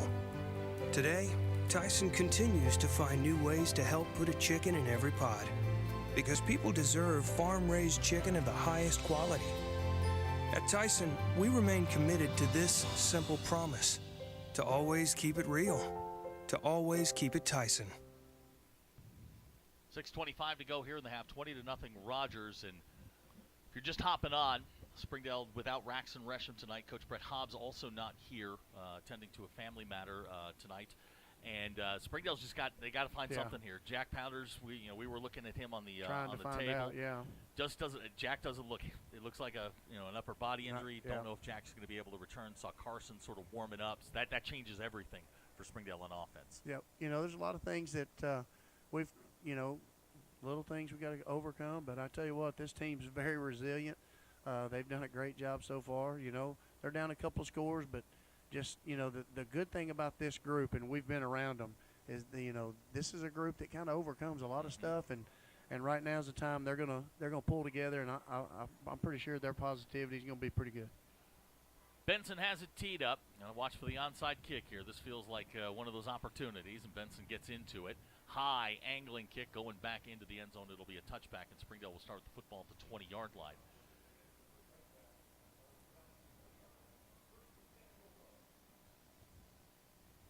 See who comes out at the quarterback spot. Yep. I'm looking across the way, and Jack Powder's still at the trainer's table. Yeah, it looks so it's like gonna be Carson. Well, the good thing is Carson's super athletic, and he's done this, so it's just a matter of him he just hadn't had the reps Jack's had the reps at, and it's just a matter of him getting some reps. Wilder Laharce's checked in at Carson's spot as the running back. Carson moves over to the quarterback spot. They're going to go 4 wide here. Sammy Asaya is the running back. Rogers shows blitz. Here's Carson. Trey Serrano near side, and he's going to get run down at the 16, and that's it. It's 4-yard loss on the play, and Rogers now just coming downhill at him. Right. It's going to bring up 2nd down, 16. Springdale offense so far tonight, 22 plays, 55 yards. Just haven't been able to get anything going on the ground. Right. Score out of Bentonville, and you'll be shocked by this. 20-0. Bentonville leads Fayetteville. Wow. Clock running, 5:45 to go here in the half. Here's Carson to throw right down the middle, looking for Shakiko. Pass caught, 35-yard line, fumbles the football. Wow, great play, and he just completely lost the ball. Looks like he got it back, though. He did. Joe Ash comes back with the football. That's the second time they tried that play tonight. Wow. It was like the ball just that's the weirdest thing. He just flat lost it. 27-yard pickup's going to give Springdale the football at the 43-yard line, and a score here before halftime would be huge. Be huge. Rogers gets the football to start the second half, and we're about to enter that middle 8. That's exactly right. Here's Carson, straight ahead, Sammy. Good into job. Rogers territory, still going. Sammy Asaya inside the 41st down Springdale. Boy, I tell you what, you talk about confidence, too. This is what Carson needed right here. He needs those kind of momentum things, and our offense going right there. Great job by Sammy. Looks like Rensel's coming in to give a little breather for him. So those kind of things will definitely help. Here comes big Rancel Oriana. Haven't seen him since the 3rd quarter of the Bentonville West game. This will be his first action. Big Rancel in the ball game. That's a big backfield back there, Wilder and Rancel. Here's Carson to throw with time. Carson lets it fly, just throws it up high and long. We're going to get. And he caught it. What a catch by Trey Serrano at the 1-yard line. They're going to get him for the pass interference. Carson to Serrano, and Springdale's going to be set up 1st and goal. Wow. Great job by Serrano trying to sneak around that guy that wouldn't. He wouldn't let him see the ball, and Trey just said, wait a minute, I'm going to sneak around here and catch it anyway. So Springdale's going to decline the penalty. That'll set them up 1st and goal at the 1.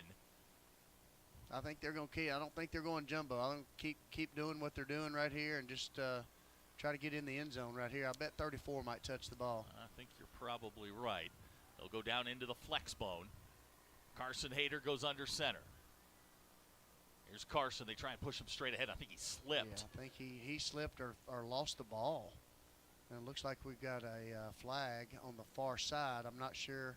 Looks like defensive offside. That's going half the distance. Yeah, so half the distance. It negates the play. You keep the down. Yeah.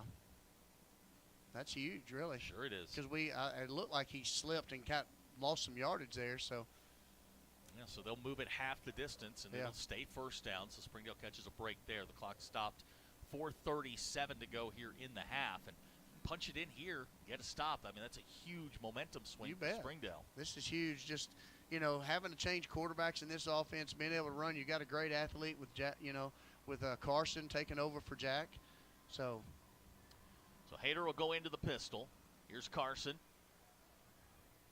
And he's going to get stopped close to the 1. They're going to say no gain on the play. It'll bring up second down. This Rogers defense is tough. Yeah, they've done a good job.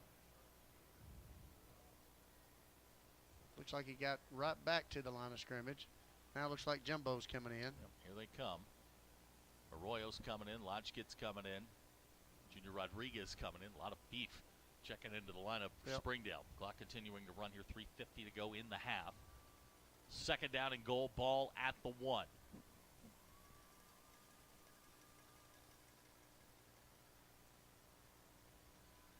Hayter bobbles the snap. Now he's in trouble back at the 10-yard line. Springdale just can't catch a break inside the 10. This is one of those things where up to this point we've kind of caught those breaks, and tonight we're not catching some breaks, but we've just got to come relax and just play football. We're fine, and just keep doing. And it's one of those things. Sometimes the ball doesn't go our way, and you just got to keep coming. Football's ebbs and flows. It's an 8-yard loss back to the 9-yard line. You're right. Springdale's caught a lot of breaks. Forced. I think you force your own luck, but they haven't been in this situation very much. As we face third down and goal here, clock is running here. The play clock is down to 5. Springdale's going to have to hurry here, and it looks like they're going to take a timeout with 2:58 to go. Coach and I will be back in just a second. 20-0 our score. We'll be right back. You're watching the Springdale Bulldogs on Springdale Athletic Foundation Television. Food that is fresh, full of flavor, and all for a good cause can only come from Tacos for Life in Springdale. Enjoy delicious tacos for a cause. When you buy a meal, Tacos for Life donates the proceeds to provide a meal to starving children. Download the Tacos for Life app for ongoing promotions and free food for our friends right here in Springdale. Great food for a great cause. Tacos for Life, 1210 JTL Parkway in Springdale. 2:58 to go here in the half. Springdale facing a third down and goal. Ball's at the 9-yard line. And, Coach, I would imagine if you get 4 or 5 here, you're going. Yeah, I think so. At this point, I don't think 3 points is going to we need 6, and if you get half of this back, we're going to go for it. I believe that was a good time out there. Clock was running out. You got a quarterback that's had to come in.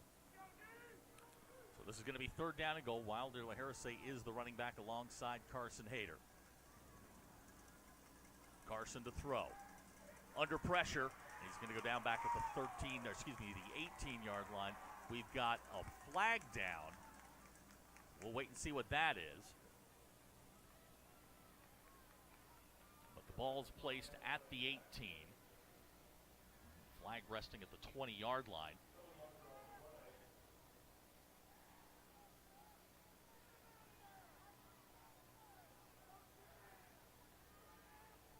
So while they sort this out, it's going to bring up fourth down.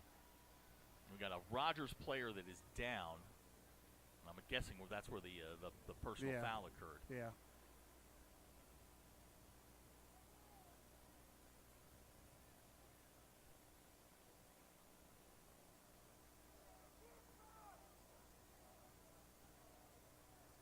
I think I wasn't sure. I was kind of watching where the ball was, and the play was kind of back behind the ball. I wasn't sure. I guess a lineman was just trying to stay with his block, and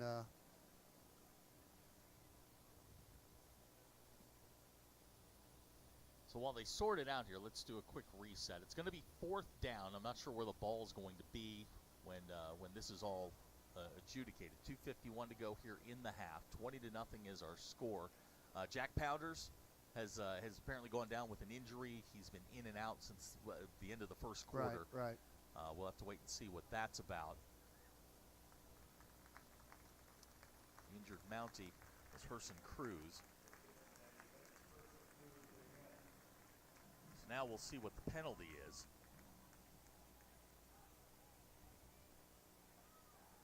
Sportsmanlike against Springdale. So that'll back them up another 15, and that's going to put them out past the 30-yard line. That's two 15-yard penalties here in the first half against Springdale, something they really haven't done. No, they haven't. And like I said, it's one of those things where you get in a situation where you put in a game like this, you just got to control your emotions a little bit. They're frustrated. They've had a lot of things that not normal tonight, and it's so they're having to handle a lot of adversity, and they're going to be fine. They're okay. So the 15-yard penalty puts them back at the 33. It is fourth down. They try a reverse. It's going to wind up as a 5-yard loss back to the 38. And with 2:39 to go here in the first half, Rogers is going to get the football back.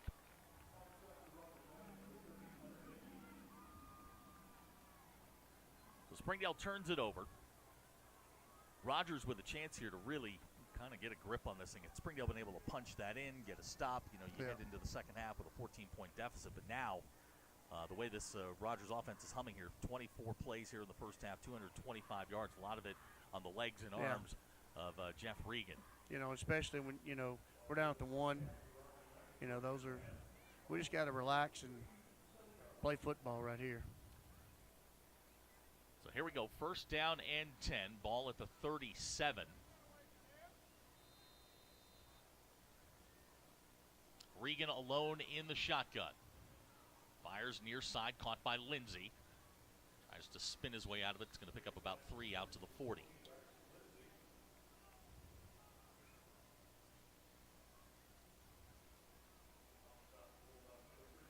Lindsey tonight, 3 catches, 36 yards. Regan efficient tonight, 8 out of 12, 77 yards. Not lighting it up, but it's been the rushing, the passing, all of this. Here comes that quarterback power. And Regan going to run out of bounds just past the 40-yard line. It's going to bring up third down.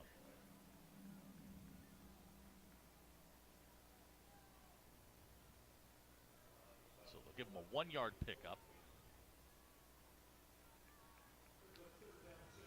It's 3rd and 6. Clock stopped, 2:11 to go here, and Springdale just needs a jolt. Right. They just need a ball to go their way one time. Get a little momentum swing here. Let's go. 5 wide receivers set. Regan will throw. Springdale rushes 5 pass, caught at the 49-yard line. It's Lindsey. He's going to be run out of bounds at the 41 by Billy Pack, and it'll be 1st and 10 for that's Rogers. the situation there. He's trying to jump over. That should have been a penalty, to be honest with you, in high school. You can't jump over players. He tried to jump over that player. They should have penalized him. I don't know why the coach is talking to that official. It's 1st and 10, clock running, 2 minutes to go here in the first half. Regan will throw again. Regan with plenty of time, now flushed. He's going left. Regan going to fire, looking for Eikenberry at the 1-yard line, caught, touchdown Rogers. Again, that's one of those situations you let him, he kind of escapes out of there, and once he does that, it's hard to, as a secondary, to try to hold those guys for so long. It's really hard to do that. Benson Ashley's going to come on to try the extra point here, and with 1:50 to go, Springdale finds themselves down 26-0. And I know Coach Chicken and work on a scramble drill. I mean, you have to, and it's just those situations. It's hard to replicate that in practice.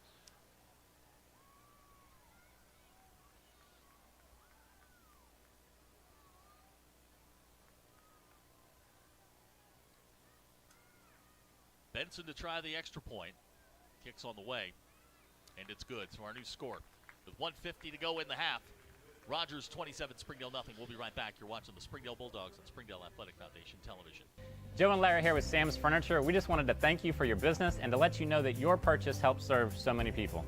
That's right. The culture here at Sam's is to love and serve others in our community and around the globe. So when you buy at Sam's, part of your purchase goes to support one of the many organizations we partner with. You enable us to invest in our children, teachers, veterans, development in Africa, and distributing wheelchairs to those in need around the world. You are a part of this. So from the Sam's Furniture family to yours, thank you. 1:50 to go here in the half. Rogers scoring drive was 4 plays, 63 yards, 41-yard touchdown pass from Jeff Regan to Eikenberry. And now if you're Springdale, it's possession at a time. You've got to get points on this drive because Rogers gets the football to start the second half. That's exactly right. And it's a situation where they just got to calm down. And right now, Rogers got their ears pinned back. Sure. They're just coming at us. And our kids just need to relax, calm down. We're okay. Just do our offense and relax. It would appear as though Springdale's going to be without Jack Pounders for the rest of the game. So it's going to fall to Carson Hayter. He will be the quarterback the rest of the way. Benson has it teed up. Back deep for Springdale's number 1, Noel Howard. They tried the onside kick on the opening kickoff. That didn't work, and everything else has been a touchback. And to the back that's of the probably end zone. what you're going with them up. I bet you that's what you're going to get. Benson hits a knuckleball, heading for the sidelines, and is going to roll into the end zone for the touchback, and Springdale will start at the 20-yard line. So, Coach, how daring do you get here? Yeah, I think, you try to be smart, pretty conservative right here. I don't think you're daring. I think you try to run some offense, and you try to get some positive plays right here. However, the most effective play has been that pass right down the middle. It really has. They've had that a couple of times as Carson brings the offense onto the field. Hayden Brown's checked into the lineup. Number 89 had a big catch last week against Harbor. Carson Hayter will direct the offense. Saya alongside. There's Sammy straight ahead. He's going to get maybe 2-3 yards. It'll bring up second down and long.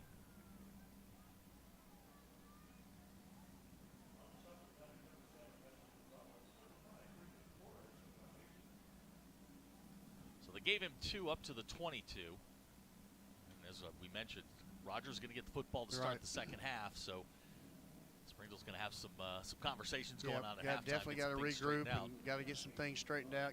Make some adjustments right here coming out of the half. You got Carson in at quarterback, so. Here's Carson under pressure. Football's loose. Cruz is going to pick it up and walk into the end zone for a Rogers touchdown. When it rains, it pours, and it is pouring right now if you're in white.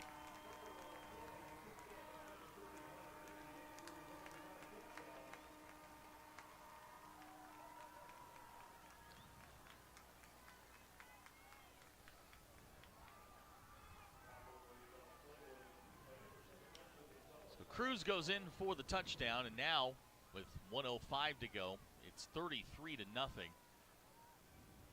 I think they might go for 2, go right? for 2, yeah.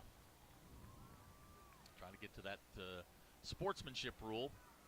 They've got a couple of big ones coming up here in the next couple of weeks.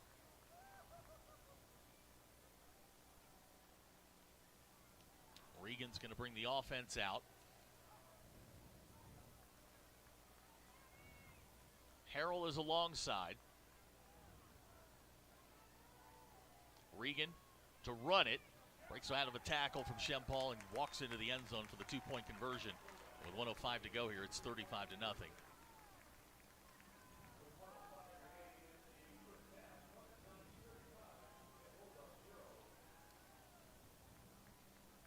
Coach and I'll be right back.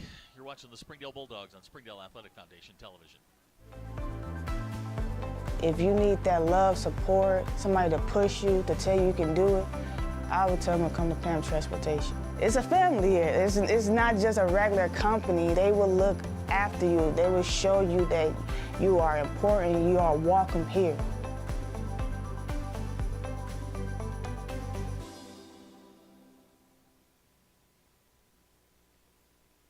$1:05 to go here in the half. 35-0 our score. And Coach, you mentioned you wrote me. I love your note system. you have great handwriting. I can read it too. But Carson was limping as he was going off. Yeah, a little bit there, and I don't know if it's how serious that is. I don't think it is. We'll see. He looks like he's coming out here. Well, this certainly isn't going the way that Springdale had hoped. And look, you're running the gauntlet here with the top 3 teams in the league. And next week's another chance to be the Battle of the Bulldogs. It's 27-3 right now. Bentonville leads Fayetteville. And Carson coming out on the he was in the team. offense. He's coming out. He was over there. They were trying to make some adjustments, and he's on the hands team, and so he's out there. He ran out pretty good. So Noel Howard goes back deep. Benson Ashley has it teed up. And now for Springdale, you're just looking for looking for positive at this point. Yeah, and maybe get some 3 points out of it. Take that rule out before half. Noel's going to get a chance to return it. He takes it at the 3-yard line. He'll get across the 10. Finds a little seam up near the 20-yard line, and that'll be all. And with exactly 1 minute to go, Springdale will take over the football, and I think they just want to get to halftime at this point. Yeah.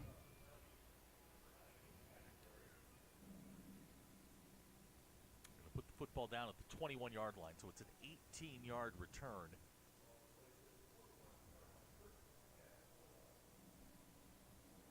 You know, this first down may be a position where you might see that pass with Shakiko. It's been open. They've run it twice. They've completed one. It's Carson Hayter's in the shotgun. Carson to throw. Far side catch. 30-yard line. Trey Serrano, first down.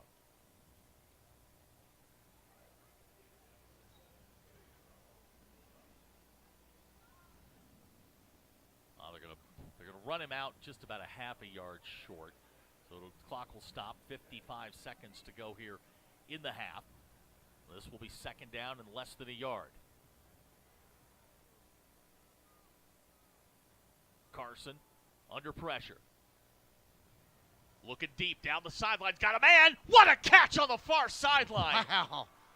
Was that Trey? Trey Serrano with a one-handed grab. Wow, that's a CNN you got mossed play right there. That was a heck of a catch What right there. What a play by Trey Serrano. What a throw by Carson. Under pressure, Stepped up under the pressure. He sure did. Stepped up, and Trey said, just get it to me, Carson. I'll catch it. Wow. 43 yards on the pitch and catch. And Springdale now with 47 seconds left. May have found a little something on the outside. Never know. First and 10 for Springdale. Here's Carson. Pass complete. Trey Serrano at the 32. Trey trying to find a little bit of room. He's going to lose a couple of yards. Yep. You got, what do we have, one timeout left? You probably have to take it right here, yeah. Springdale's going to take the timeout with 35 seconds to go. Coach and I'll be right back. You're watching the Springdale Bulldogs on Springdale Athletic Foundation Television. Ozarks Go from Ozarks Electric Cooperative is leading the fiber revolution, connecting the divide with high-speed broadband access to close that gap. From cloud to cloud, post to post, from downtown to way out of town, to connect our customers to a world of blazing speed and access to absolutely everywhere. It's our customers connected. 35 seconds to go here in the first half. If you're looking for a bright spot in the 35-0 game, Trey Serrano tonight, 8 catches, 112 yards. Yes, no doubt. He's definitely been the bright spot there, and you know, that's a situation where with a minute left, you had the ball down here, and 2 plays, we're down here almost at, inside the 35. So Carson on the night, 7 out of 8, 118 yards. We can update the score from Bentonville, 34-3. Wow. Bentonville leads Fayetteville. It's full moon. Here's Carson. He's going to take off and run. 30-yard line, 25, 20, 15. Going to get run out of bounds. It'll be a first down out of bounds with 29 seconds to go. They got one that can run, but they don't. We've got one that can. If Carson, he just proved that too. Being able to get to the edge. If he'll take off, and he's definitely a kid with speed and escapability that makes it look easy. 18 yards on the carry, puts him down at the 14-yard line, and Springdale's looking to get some points here. You bet. That makes a difference. Sure does. Especially going into the half. They'll go with a 4 wide receiver set. Springdale moving all over the place here. Play clock's at 10. Carson Hayter in the shotgun. He'll throw. With time, Carson going to take off. They're going to say that Sammy Asaya was in the area, so it's going to be incomplete. It'll bring up second down.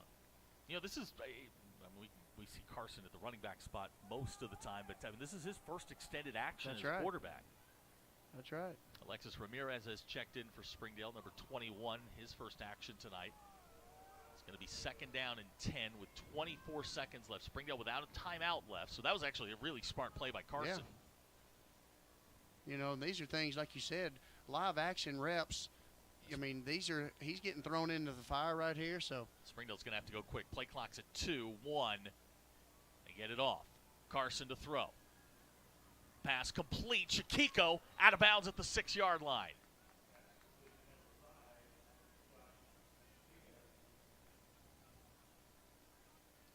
They're going to put it down at the 6. It's going to be a yard short of the first down.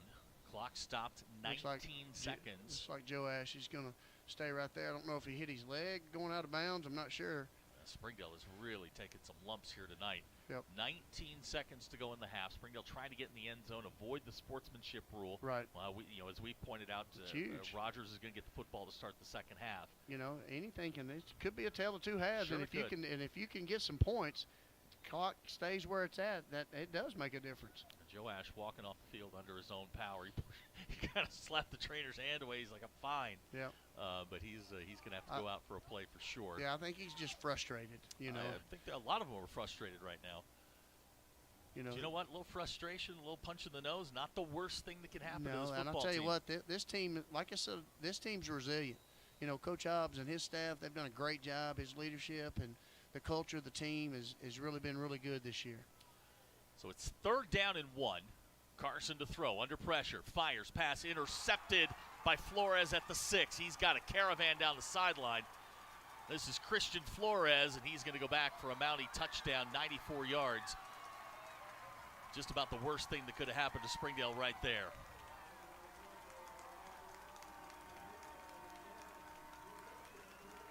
Wow. And Carson took a gamble. Flores made him pay for it, and it's going to wind up being a 94-yard touchdown. And Rogers is going to go into halftime with possibly a 42-0 lead.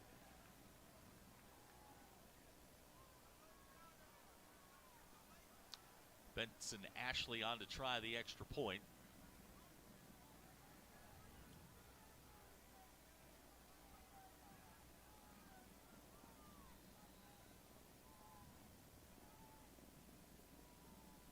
Rogers running guys on and off the field here. Now they've got their full 12, and Ashley will set up for the extra point.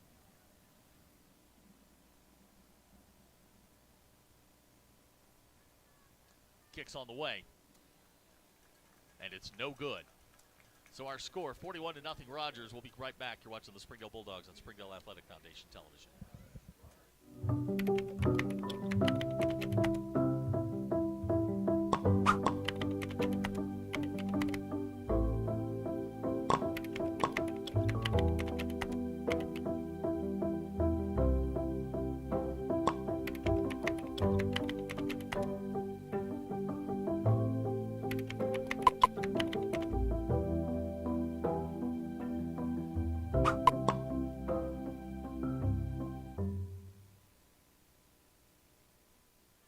41-0 our score. 2 seconds to go here in the half, and it is it's a weird night in the 7A West right now. Fayetteville is just getting next week's opponent is really getting it handed to them by Bentonville. Springdale having their troubles here against Rogers, and it's it's just one of those nights in the 7A West. Last time I checked, it was 14-14 between West and Harbor over in West Springdale. And the 7A West is kind of like the SEC. A little bit, yeah. Every week, you're playing opponents that are really, really good. And the crazy part is next week, Rogers is on the road. They're at Bentonville. Yeah. We're on the road at Fayetteville. So, this 4-game run here between these teams is really, it's all for seeding at this point. That's right. Our team's very talented. Their team's very talented. Tonight, the ball's just bouncing their way, unfortunately. And our kids have got to relax and go play football. It's 2 seconds left. So Ashley will tee it up. He's going to hit a line drive. It's going to come to Noel at the 1. Check that, Trey at the 1. Here's Trey, and he's going to be tracked down at the 22-yard line, and that's going to be it. So the teams are going to go to the dressing room. We'll be right back. You're watching the Springdale Bulldogs on Springdale Athletic Foundation Television.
Goodbye, guessing. Hello, confidence.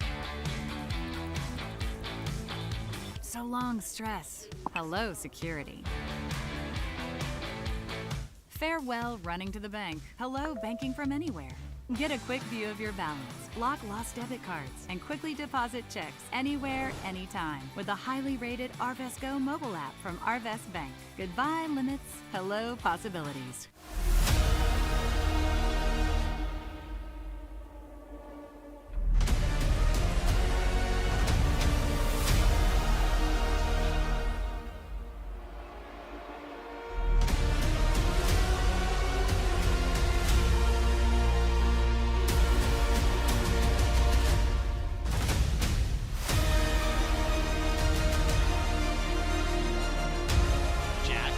Khalil inside the 15, 10, and keep going. Khalil Marks, touchdown, Springdale! Khalil Marks in from 20 yards out with 36 seconds to go. The Dogs take the lead.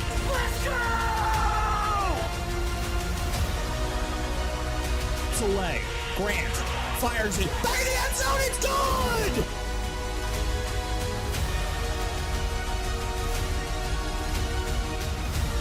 Complete to Asserud at the 5. Touchdown, Springdale.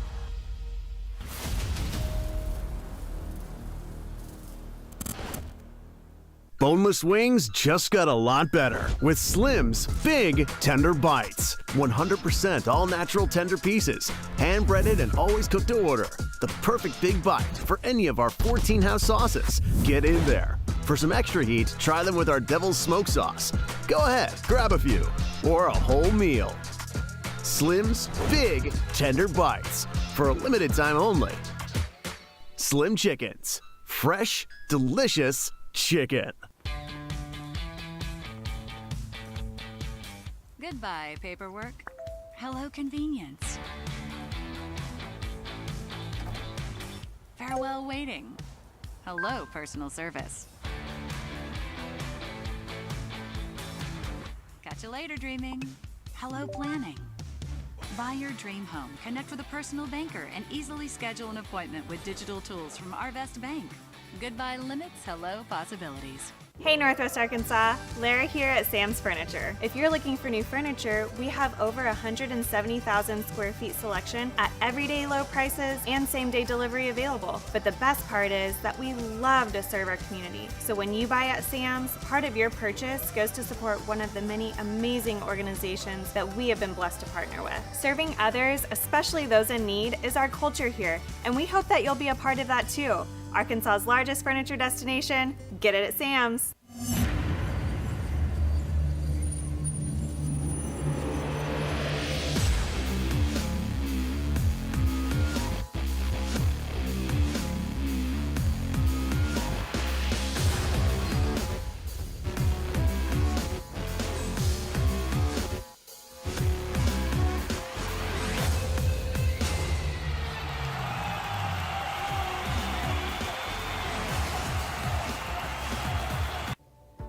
My name is Eric Burnett. I am the Assistant Athletic Director for the Springdale School District. I am so grateful for your donations to the Fuel and Feet program. I support the Springdale Athletic Foundation because they care about our student athletes. My name is Chris Wood, Assistant Athletic Director of the Springdale School District. It's because of the generosity of people like you, we are able to fully support the Fuel and Feet program. For this, we thank you and appreciate your help. I support the Springdale Athletic Foundation because they care about our student athletes. The Fuel and Feed program raises money to help pay for pregame and postgame meals for kids and coaches. In addition, we raise funds to buy athletic footwear for the students to compete in. I'm Donald Tucker, Executive Director of the Springdale Athletic Foundation. Please take this time to help our students and coaches. Visit the link on the screen to donate now. Thank you for your support.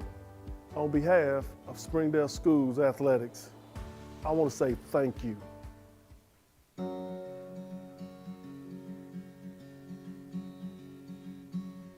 Hometown.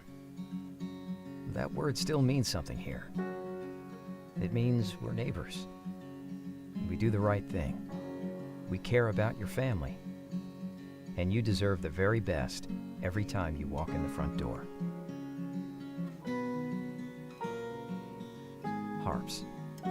hometown fresh. Hi, this is Zach Arns, the voice of the Springdale Bulldogs. Are you looking for a new career? Would you like to become a professional truck driver? The CDL training school in Tawnytown, Arkansas is now opened and accepting new students. You can earn your CDL in just 3 short weeks with employment after you finish school, and PAM Transport will cover your tuition. You will train in the same equipment you will drive once you earn your CDL.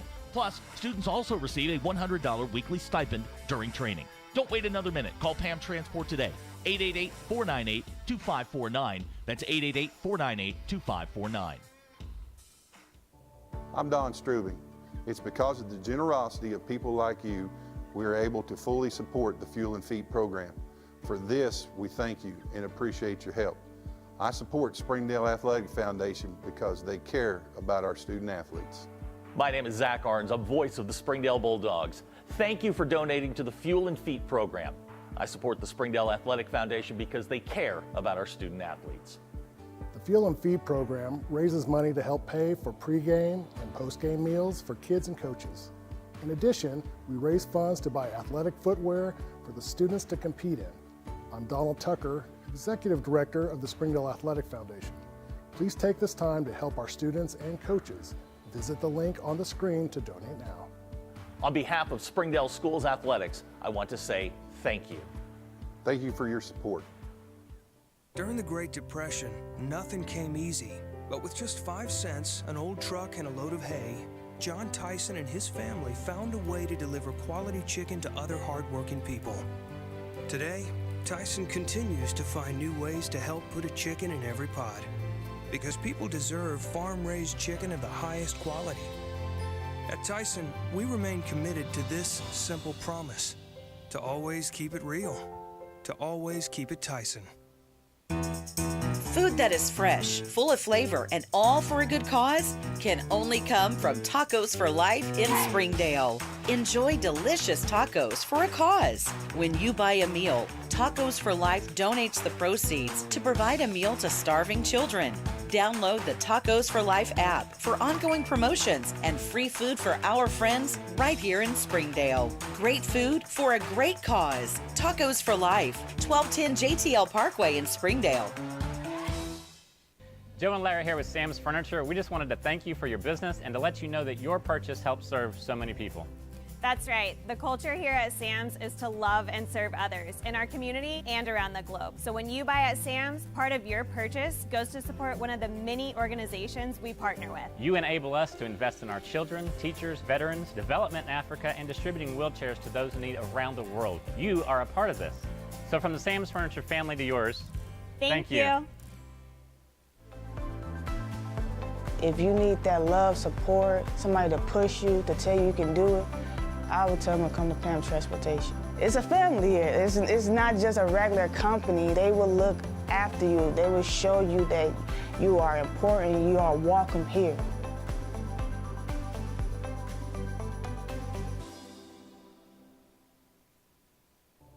Thank you for supporting the Fuel and Feed program. I'm Jared Park.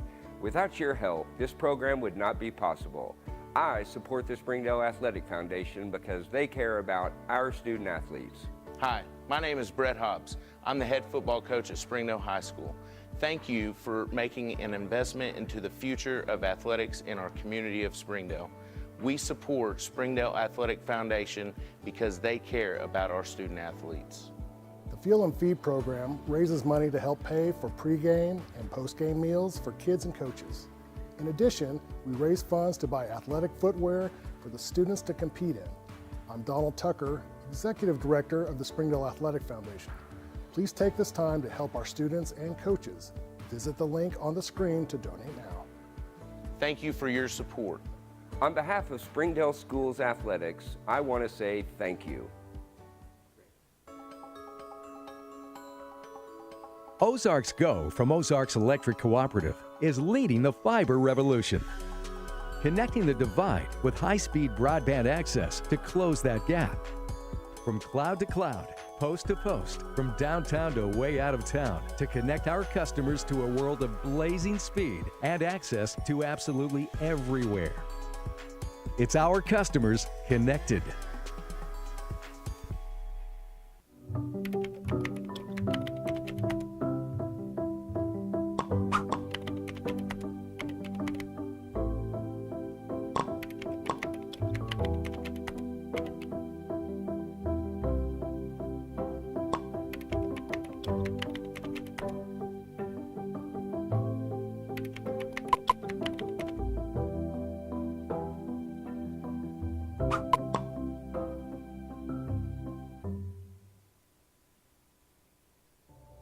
I'm Jason Jones, principal at Springdale High School. Thank you for making an investment into the future of athletics in our community of Springdale. We support the Springdale Athletic Foundation because they care about our student athletes. Thank you for supporting the Fuel and Feet program. I am Paul Gree, principal at Harbor High School. Without your help, this program would not be possible. I support the Springdale Athletic Foundation because they care about our student athletes. The Fuel and Feed program raises money to help pay for pregame and postgame meals for kids and coaches. In addition, we raise funds to buy athletic footwear for the students to compete in. I'm Donald Tucker, Executive Director of the Springdale Athletic Foundation. Please take this time to help our students and coaches.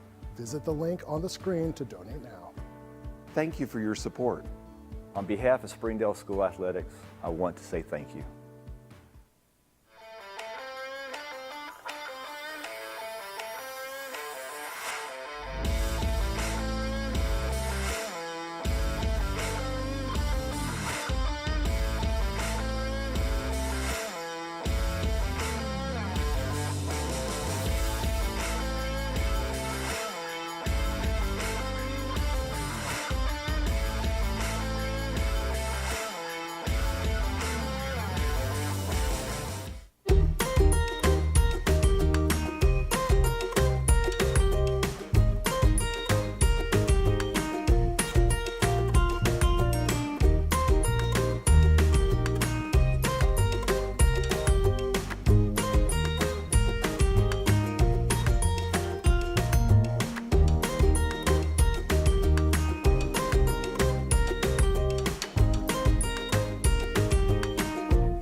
Goodbye, guessing. Hello, confidence.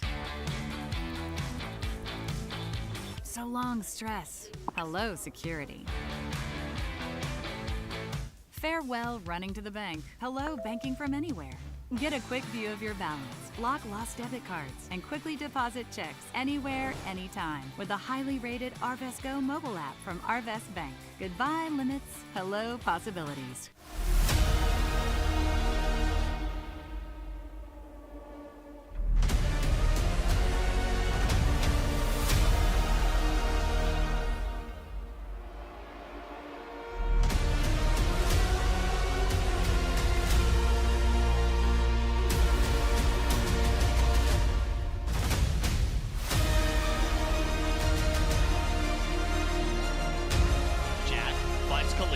Inside the 15, 10, and keep going. Khalil Marks, go! Touchdown, Springdale! Khalil Marks in from 20 yards out with 36 seconds to go. The Dogs take the lead. Let's go! Soleil, Grant, fires it. Back in the end zone, it's good!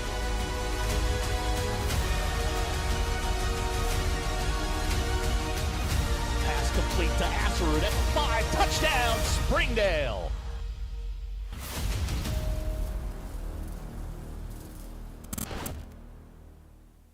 Introducing Slim's Big Tender Bites, the perfect big bite for any of our 14 house sauces. For some extra heat, try them with our Devil's Smoke Sauce. Slim's Big Tender Bites. Slim Chickens. Sometimes a dream car has nothing to do with horsepower or performance. My dream car is the one that gets me to my job every day. The one that lets me help a friend in need.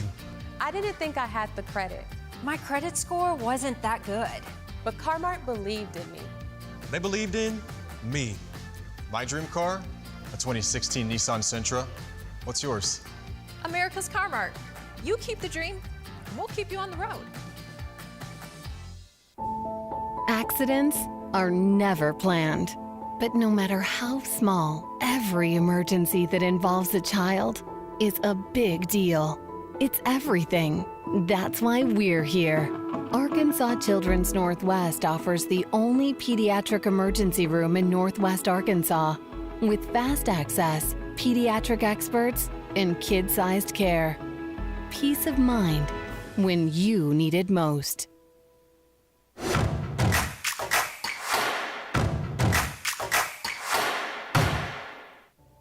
Thank you for supporting the Fuel and Feet program. I'm Cassie Lloyd, the head volleyball coach at Harbor High School. and without your help, this program would not be possible. I support the Springdale Athletic Foundation because they care about our student athletes. My name is Brandy Davis, girls basketball coach at Central Junior High. Thank you for donating to the Fuel and Feet program. I support the Springdale Athletic Foundation because they care about our student athletes. The Fuel and Feed program raises money to help pay for pregame and postgame meals for kids and coaches. In addition, we raise funds to buy athletic footwear for the students to compete in. I'm Donald Tucker, Executive Director of the Springdale Athletic Foundation. Please take this time to help our students and coaches. Visit the link on the screen to donate now. Thank you for your support. Thank you for your generosity.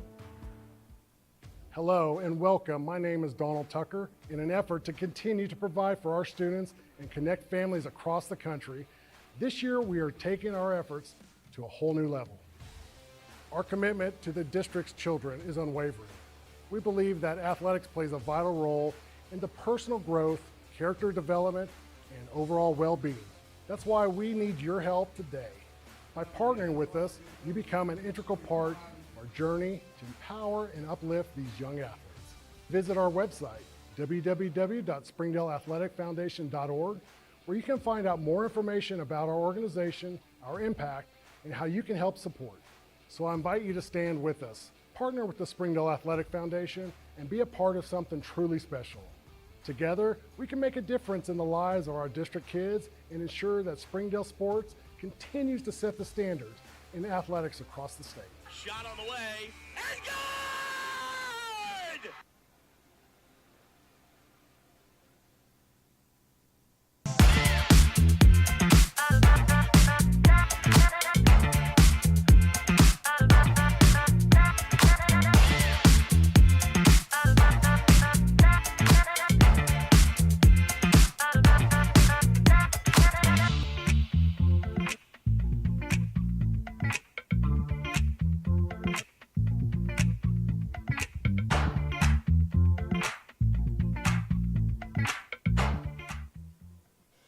When you're looking for a new car, you want to shop for a vehicle you love with an organization you trust. You've probably heard that McCarty Daniel means making deals, but what I'm inspired by the most is that McCarty Daniel means making a difference in our community. When you buy a vehicle with McCarty Daniel, you reinvest right here in the community, in our schools, in our little leagues, in our food banks, and our people. So you're not just making a purchase, you're making a difference too. Come see us at any of our 6 locations in Northwest Arkansas. Score, Rogers 41, Springdale nothing. Springdale Bulldog football is brought to you by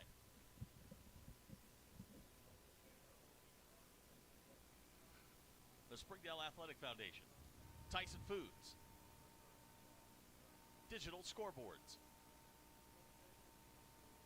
Harps Food Stores, and First Security Bank. 41-0 our score at halftime, and Coach, you spent some time with the assistants there. Frustration. Yeah, definitely frustrated. You know, they're going to have to really kind of regroup, try to find some things that they can be positive with at this point. Yeah, it doesn't look like Jack's going to be out, so Carson's going to be the guy. So they'll make some adjustments to run the offense that he's more geared to run. And at this point, with the sportsmanship rule in, the clock's going to be running, so you know, offensively they're going to look at things that can be positive at this point on, and defensively they just got to, you know, try to find some things that they can calm down, settle down, and just make some plays. Yeah, certainly not the first half I think Springdale expected. It starts and ends really with the injury to Jack Pounders. We don't quite know what it was. He went out at the end of the first quarter, and since then it's kind of been hit or miss. They've hit some big plays in the passing game. Carson and Trey have hooked up, just haven't been able to get the running game going. Right. And when your best running back is now your quarterback, it certainly hinders you a little bit. Yeah, it definitely changes. It changes the whole aspect of play calls. It changes the aspect of, you know, how the offense is now got a block, and it changes a lot of things. And when those things change, it's hard to be able to, especially when you haven't practiced it. You know, you've focused on a different game plan. That's a hard adjustment to make, and this is a game where you've made some big plays. You've gotten inside the one. You know, you bobbled a snap, and then you got some rush and got sacked there. So it was one of those things where, you know, it went from not so good to worse, and we just haven't made those adjustments like we normally have. Springdale's done a lot of things this ballgame that they haven't done all season long. Turnovers being one of them. 2 turnovers in the first half. They had a fumble. They had an interception at the end of the quarter there. This game is not indicative of the score. No. Springdale's had opportunities. They were down on the 1-yard line, inside the 5 on the last drive. Just couldn't get it in. And now, you're working on things because, like you and I were talking right before we came back on here. Look, Fayetteville's next, and Fayetteville right now is just getting hammered by Bentonville. And then you're going to go play Bentonville. Right. If you're this dinged up right now, you're going to have to make some decisions as to whether or not you want to send guys out there, because really you're starting to zero in on that game at the end of the season, the Northside game, because right now, again, as we said right off the top, you're playing for playoff seeding. That's right. Winning one of the Final Four games will likely get you the 4 seed in the home playoff game. 2 is going to get you the 3. 3 wins will get you the 2, and if you win all 4, you're conference champs and you get the bye. So that's that's kind of what Springdale's playing for right now, and you got to be smart about this. That's right. Jack's out, playing without your best defense player. Braxton Resham not here tonight. That's right. That's certainly a big loss. Yes, a huge loss, especially when you got an offense as prolific as theirs is, and your best defensive player is not out there. And he's a key, and he's a pivotal spot, especially in this kind of offense, I think. Yeah, we'll see what adjustments Springdale made at halftime. It's a longer halftime than normal. It was probably about 3 minutes longer than normal, but Springdale out here warming up. Rogers is out here warming up. Mounties are going to get the football first. Springdale's defense, honestly, has not played that bad. They've had opportunities to get off the field. Yeah, just haven't been able to do it. Yeah, and they've contained him a couple of times, but just missed a tackle here, or he'll break the containment, and then the secondary's got to try to cover on a scramble drill. And when you're trying to have to cover that guy for 3 or 4 seconds at a time, that's hard to do. Yeah, Springdale has been penalized 2 personal foul penalties. One of them was huge on a sack. Yeah, it was. They get called for the personal foul. Rogers, next play, goes in for the score. Right. 1 out of 7 on 3rd downs. They came in tonight at 66%. A lot of things sort of very discombobulated since Jack Pounders goes down. And again, I was looking here on the sidelines right before we came on here. I didn't see Jack come out of the locker room. Looks like he is in. There he is. He's over in. He's got a hoodie on. Yeah. Jack's pretty much done for the night. So it's going to be Carson Hader's show here in the second half. You're just trying to find a couple things that work. That's right. At this point, Coach Hahn's going to make some adjustments. He's got to change the game plan a little bit for Carson's style, and he will make that adjustment. And now, like you said, the clock's going to run for the sportsman rule. Just be positive. Try to get some positive yards, make the offense run, and give Carson the reps he's got to have for game time situation. So Rogers comes over to the sideline. Springdale huddled up around the 10-yard line. Again, a couple of scores from around the league. Last time I checked, Harbor and Bentonville West were tied at 14. Springdale, obviously, down here 41-0. Bentonville was really all over Fayetteville tonight. And then you looked up the Heritage Northside score. It was 21-14. 21-14, Northside, yes. So it's a weird night. And then Little Rock Christian is struggling with 0-6 North Little Rock down in Central Arkansas. Like 8-7. Yeah, it's full moon. It's we had the super moon this week. It's been kind of a weird night here, but we're about ready to start the second half. Clock will run continuously in the second half, and it should go pretty quick here. We'll see how aggressive Rogers wants to be. Are we going to see some of their 2s and 3s? They have certainly performed well tonight, so a tip of the cap to them. They've come in and done what you're supposed to do. Yeah, they've exactly done that, and they're a tempo team. They came out and they ran their tempo. They may come out with their first group, the first series. That's kind of typically what most teams try to do. But we'll see what happens here. They're going to get the ball first. So yeah, they've got a big one next week, which against Bentonville, you're playing for the conference lead. Yeah. Bentonville it looks like they're going to go to 4-0 in league play. And they go to Bentonville, right? They go to Bentonville, yeah. So that with a win, Rogers would assume first place in the conference. So they've got a lot to play for here in the next couple of weeks. Yeah. So AJ's got it teed up. AJ 55% of his kickoffs gone for a touchback. Cochette's back deep. Looks like the wind kind of died down. Looking at the flags here, it really has. And the front that moved through earlier today cooled things off. It's really pleasant outside right now. So AJ going to get into it. End over end kicks going to come down to Cochette at the 1. They're going to try a fake reverse here. Cochette across the 20-yard line. Yanni Samuel going to run him out of bounds, and it'll be 1st and 10 for the Mounties. Looks like the first offense is going to come out. Regan is moving towards the offensive huddle. Yep. That's usually typically what they try to do that first series. We will check the offense here when Regan brings them out. The ball is placed at the 29-yard line. It was a 26-yard return for Cochette. And this will be 1st and 10 for the Mounties.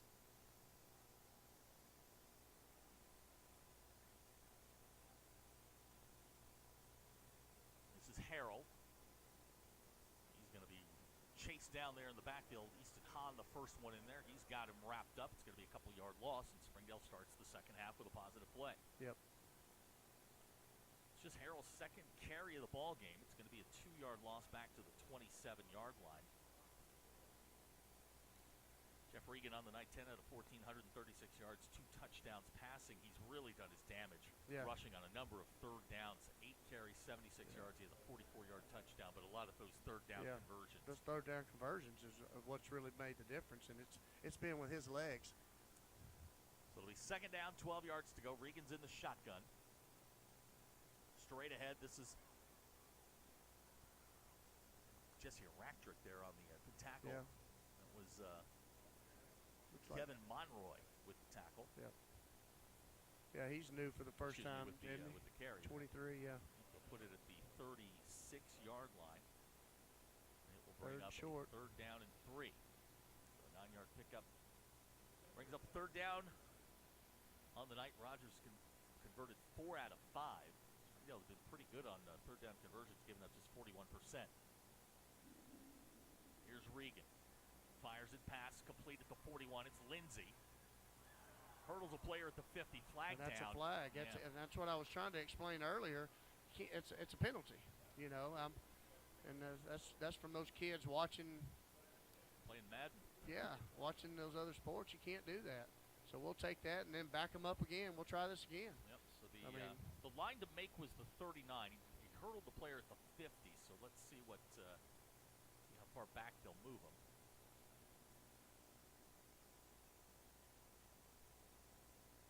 Discussion going on here at the 44-yard line. I'm not sure if it's unsportsmanlike or what it is. And the discussion's going to continue here. Yeah, I thought he was signaling. It almost holding. looks like he was trying to. They're calling a holding penalty, but I mean he clearly hurdled a kid. You can't do that, but we'll see what they call here. Holding. Declined. Okay, they got the unsportsmanlike. There's a holding and the unsportsmanlike. So Springdale will take the 15-yarder versus the 10-yard. Right. Yeah. So that's going to put it back at the 36. If that's unsportsman, isn't that his second one? That is his second one. Yes, Shouldn't. it is. He should be. Yes.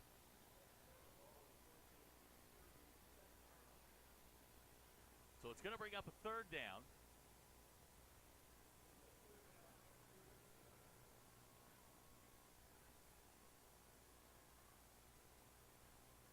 This is Regan.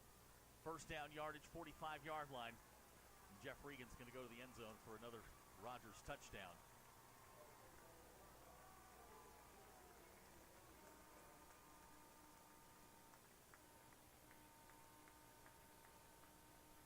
With 9:30 to go here in the quarter, Jeff Regan with another rushing touchdown to make the score 47-0, and on will come Benson Ashley for the extra point. Boy, he's a quick one. He is 5'7", 150. He is nothing but their offense. I mean, everything runs off of him. Yep.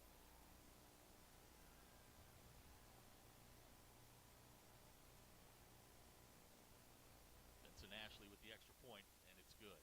So our new score with 9:30 to go in the ball in the third quarter, 48-0. We'll be right back. You're watching the Springdale Bulldogs on Springdale Athletic Foundation Television. Boneless wings just got a lot better with Slim's Big Tender Bites. 100% all natural tender pieces, hand breaded and always cooked to order.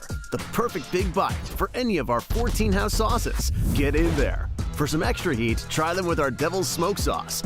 Go ahead, grab a few or a whole meal. Slim's Big Tender Bites. For a limited time only. Slim Chickens. Fresh, delicious chicken. 9:30 to go in the third quarter. Springdale's going to get the football for the first time here in the second half. Dropping back deep is Trey Serrano. Benson Ashley will bring the kick team out.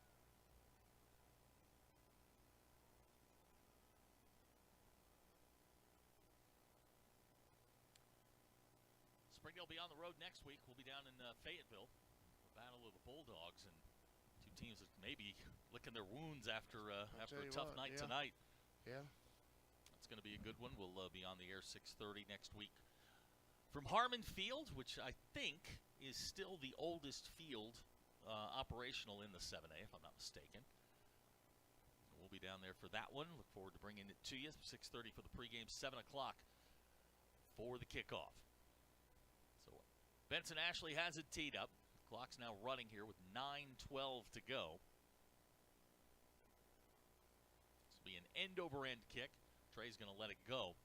And that'll be a touchback, and Springdale will start the football at the 20-yard line.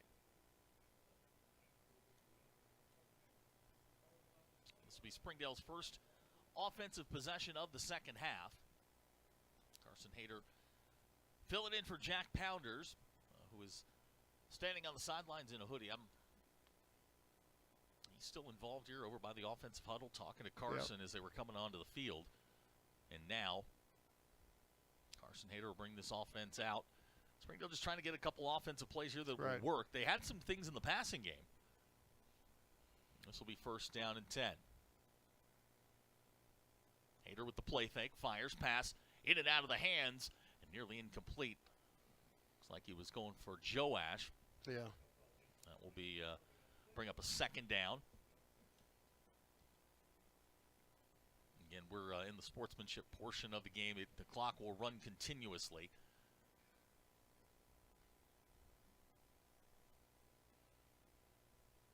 This will be second down and 10. Hayter in the shotgun. Carson hands to Sammy. Sammy looking for a little room, 25-yard line. He'll pick up about 6. That'll bring up third down.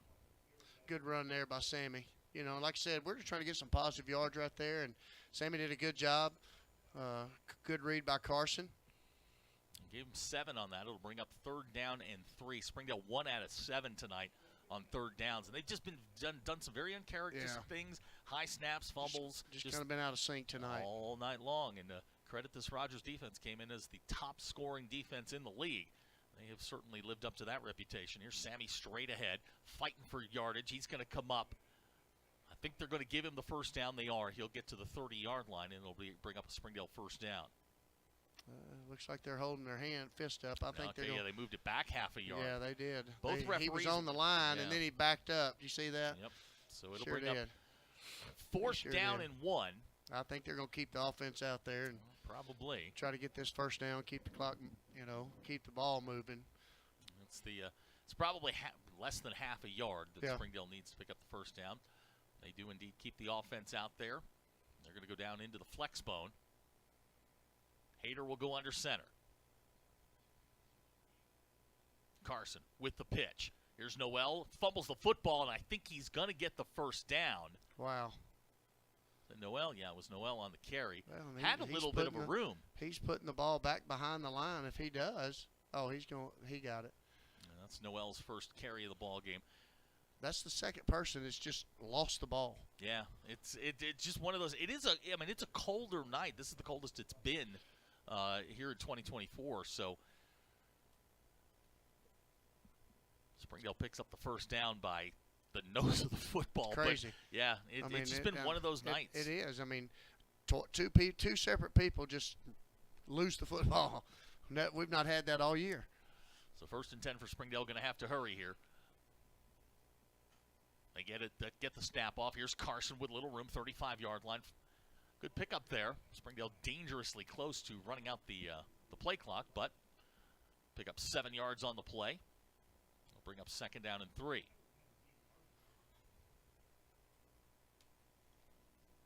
Yeah, that was a good read by Carson. He tried to cut it up in there and try to get vertical on there. Just kind of tricked him up a little bit. Springdale run. came into tonight averaging 7.5 yards per carry, just over 1.5 yards tonight. Here's Carson firing long, looking for Trey Serrano, and looked like they were pulling him back a little bit. It's going to bring up third down. Wow. So that'll be incomplete, and with 5 minutes to go here in the third quarter, Springdale will face a 3rd down and 3.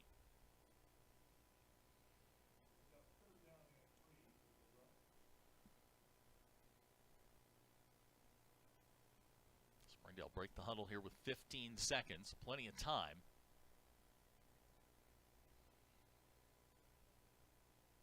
That's LaHurse in motion.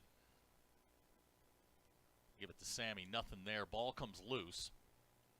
And they're going to say he's down at the 35. So it's going to be a 2-yard loss, and Springdale's going to send the punt team on. Springdale's offense just has not been able to get in any kind of a rhythm tonight. Yeah, it almost looked like Carson was trying to pull that one when Sammy took it. It looked like he was trying to pull it. AJ comes in, 2 punts tonight, 45-yard average, got off a nice 54-yarder. And, you know, as we said at the kickoff here, not much of a wind. Now it looks like the wind is blowing a little bit across the screen towards our cameras. It's coming from the Springdale sideline to the Rogers sideline. Snaps a little high. AJ gets the kickoff. It's a tail dragger. Going to hit at the 43-yard line, take a Springdale roll, and will be stopped at the 32-yard line. And that's where Rogers will take over. So AJ's gotten a couple of good rolls here tonight. Yeah, he has. Noel down that one at the 32. And Rogers will send their offense back out. It was a 33-yard punt, and now looks like we're going to see some second teamers. Looks like Regan's night may be done. Yeah, and that's kind of what I figured they might do is bring out the first group, the first series, and then after that come out with that second group. Jagger Blockberger is your quarterback. He is a 6-foot, 175-pound freshman. We saw him on the first play of the game. They ran that little gadget. Springdale blew it up, but he is their future at the quarterback spot. Springdale shows blitz. We've got flags down.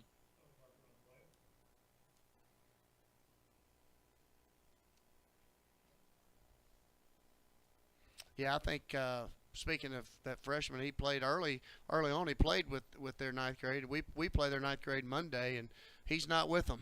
So Springdale's going to be called for the encroachment, so it's a 5-yard penalty. Springdale's picked up 4 penalties tonight for 40 yards. This will be 1st down and 5. Julian Arroyo's making the stop. It was Burke on the carry. Xander Burke, sophomore for this Rogers. This Rogers team very, very young. Yeah. And they're too deep. They are incredibly young. Yeah. A lot of freshmen, a lot of sophomores seeing a lot of time. Yeah, they got a lot of kids in positions now that they're going to miss. Going to bring up 2nd down and 11, 6-yard loss. Julian with another tackle for loss. That is number 15 and a half for him here in 2024. This is Blockberger. Football's on the ground, and I think he got it back at the 31-yard line, so it's going to be no gain on the play. It'll bring up 3rd down. You know, it's funny. They talk about, you know, they bring this kid up to play, and just bringing him in after watching Regan play, I mean, just the difference. Yeah. I mean, it's not even close. Yeah, Regan played a little bit last year.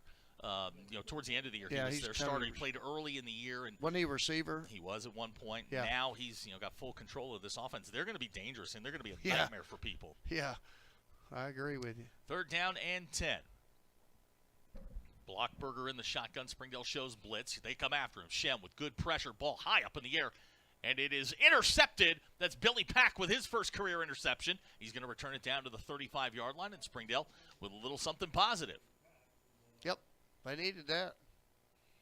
Billy gets career interception number 1, returns it about 17 yards, and Springdale's going to be set up at the 36-yard line. That's the kind of thing you can build off of that. Yeah. Like I said, we needed some positive things to happen, and offensively and defensively, and it's just a change. And with Carson coming in, different change. Defensively, new kids coming in. So changes coming in for Springdale as well.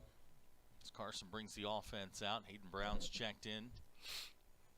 This will be 1st and 10, ball at the 36. Harrison in motion. They'll give it to Isaiah straight ahead. He'll get down to the 32-yard line. So Sammy straight ahead. Good hard run for Sammy right there. I'll tell you what, in this past, last week he had a great game. He did a good job running after Renzel got injured, and so Springdale just has not been able to get this get the running game going, and that's going to be the end of the third quarter. Our score after 3, Rogers 48, Springdale nothing. We'll be right back. You're watching the Springdale Bulldogs on Springdale Athletic Foundation Television. Goodbye, paperwork. Hello, convenience. Farewell, waiting. Hello, personal service. Catch you later, dreaming. Hello, planning. Buy your dream home. Connect with a personal banker and easily schedule an appointment with digital tools from Arvest Bank. Goodbye limits, hello possibilities. We start the fourth quarter. Springdale with the football at the 32-yard line. It'll be 2nd down. We'll call it 6. Springdale just looking to get on the board here, get something positive after the Billy Pack interception. Hayter in the shotgun.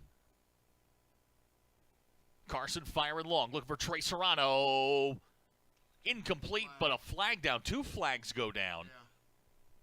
Yeah. And one of them is going to be interference for sure. Yeah, well, I think when one throws, they throw a second one just to give that. They kind of partner each other up there. So we'll wait on the call here. Yep, it's going to be interference, and Springdale will get the first down out of it. And a lot of officiating crews now all carry the headset so they can communicate, and they get this call, get it in pretty quick, and you've seen that already. So they're going to march it off. They're going to put Springdale down at the 17-yard line. That'll be a 1st and 10. Well, I'll tell you what, moving forward, get Jack healthy, and Trey's done a really good job out that receiver spot, and that's really going to help us later on. Alexis Ramirez has checked in. He's the wide receiver near side. 2 running backs alongside Carson Hayter. And Springdale's going to get whistled for the false start. I think they got Noel. He knows it. Yeah, but if he's a motion back going back, he can technically move if he's going in a direction where he's moving left to right. So they'll put it back at the 22-yard line. Changes along the offensive line. Daniel Elizadeh, there we go. He played real well last week against Harbor. He's checked in at the right guard spot. This will be 1st and 15. Carson. Nice pick up there by Noel. They're going to say that was an incomplete pass. Okay. Wow. So the pass will go incomplete. It was close, but they're going to say incomplete, and it's going to bring up 2nd down and 15. And we can hear the coaches next to us. They're saying it wasn't a pass. It was close. Yep. But the ruling on the field is incomplete pass. Now 2nd down and 15. The ball tonight it's just been hard to hang for some reason, and we've seen that happen 2 or 3 times tonight now. Here's Carson to throw. Off his back foot into the end zone, incomplete. And it's going to bring up 3rd down. Yeah, I think he was trying to target Trey again, and Trey just kind of ran into some coverage right there and kind of got bottled up right there toward the goal line, and Carson kind of put it where he thought he might be, so to bring up 3rd down, But Carson tonight, 8 out of 15, 127 yards. It's going to be 3rd down and 15, ball at the 22-yard line. 9 minutes to go here in the ball game. Again, next week, we're on the air at 6:30. Battle of the Bulldogs. I think it's the 123rd. I'm going to have to go back and pull my notes on that, but it'll be the 123rd time those 2 schools have gotten together. 3rd down, 15. Hayter in the shotgun. Carson to throw with time. Now going to take off and run. Carson buying a little time, and is going to be run out of bounds at about the 22-yard line, and it's going to be 4th down. He tried to give himself as much time as he could there. I thought he had a chance to run, like you said. So we'll kind of see. Looks like they're going to bring out Woods to try a field goal here. Yeah, AJ's got the leg. Yes. He just hadn't had a ton of reps here kicking field goals. This will be his 4th try of the year. He used 0 for 1 tonight. This one, they're going to put it down at the 29, so it'll be a 39-yard attempt. This would be his longest of his career. Well, he's definitely got the strength. Kicks on the way. It's good. And it's good. A.J. Woods comes through from 39 yards out, a career long. He had plenty of distance, too. With 7:40 to go here in the ball game. Springdale's on the board, 48-3 now. We'll be right back. You're watching the Springdale Bulldogs on Springdale Athletic Foundation Television.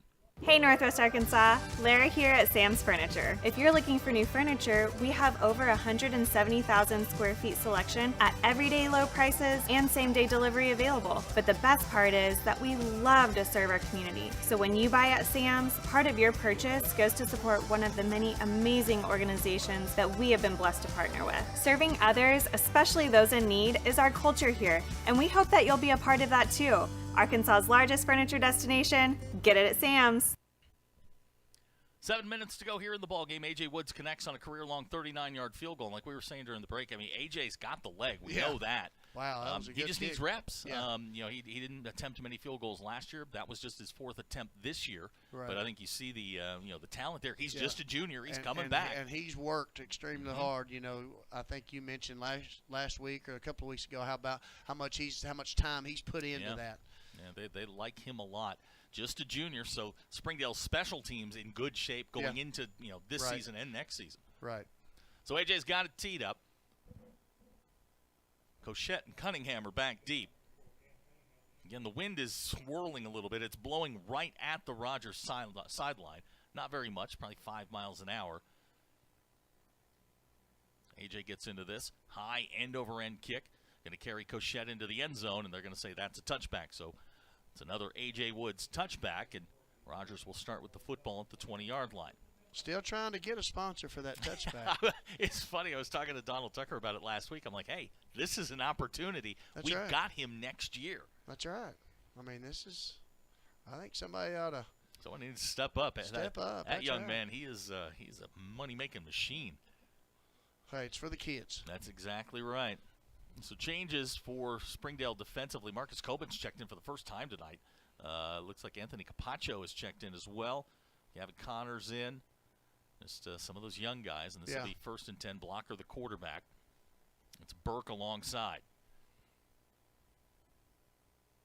This is Burke trying to bounce it outside. Not going to get there. It's going to be a couple yards on the loss. Springdale's defense comes up with another stop.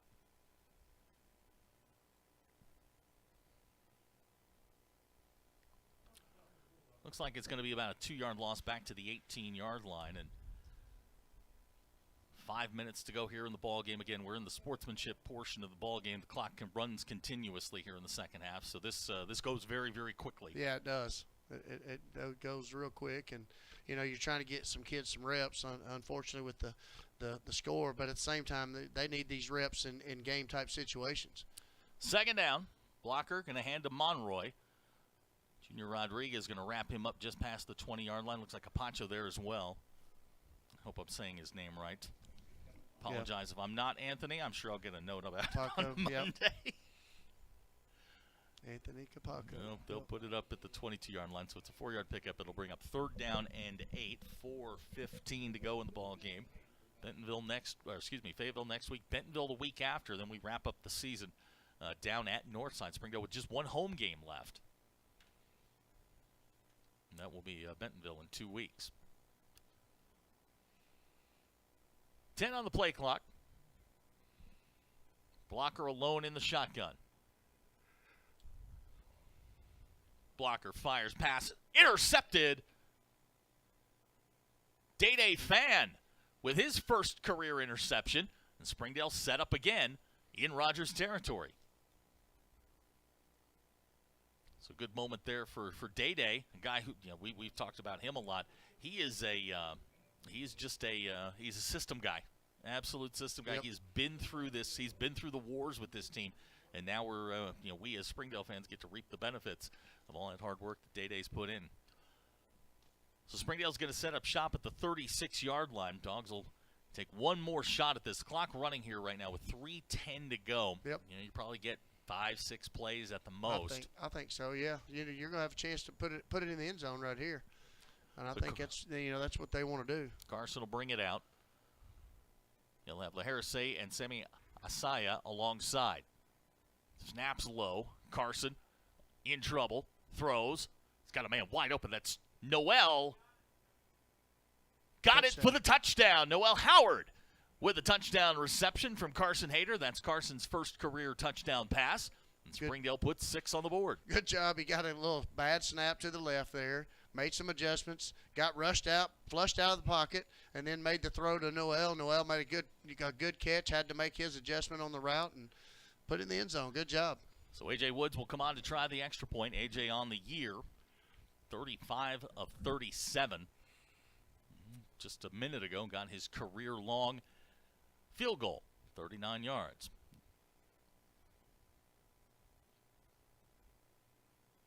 Easton Hahn holding, and the kick is blocked.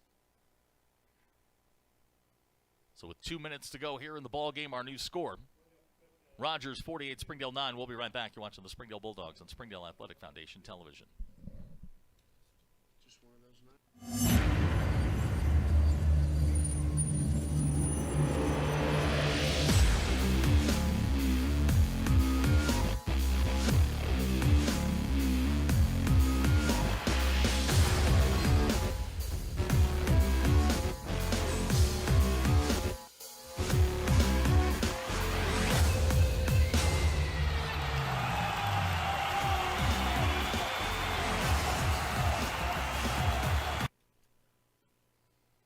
48-9 our score. A.J. Woods has it teed up. Cochette Cunningham dropping back deep for the Rogers Mounties. Rogers going to go to 5-2 on the year. Springdale going to drop to 6-1. It'll be their first conference loss. They'll be 3-1, still in decent shape here. They're just going to have to regroup. They're fine. And, it's one of those games where, hey, unfortunately we took it on the chin, and now's the chance. We got to get back up. Hey, you get knocked down, you got to get back up. Yep. And that's what we're going to do. That's what these kids do. A.J. high end over end coming down to Cochette. He'll take it at the 3. They'll hand it to Cunningham on the reverse. He's got a seam.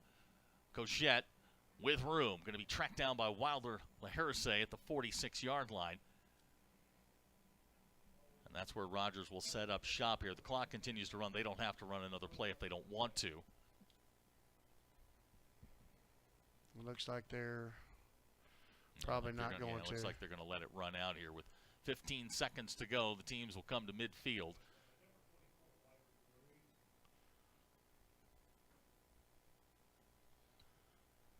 And that is going to do it. Our final score, Rogers 48, Springdale 9. Coach and I will be back to wrap it up. You're watching the Springdale Bulldogs on Springdale Athletic Foundation Television.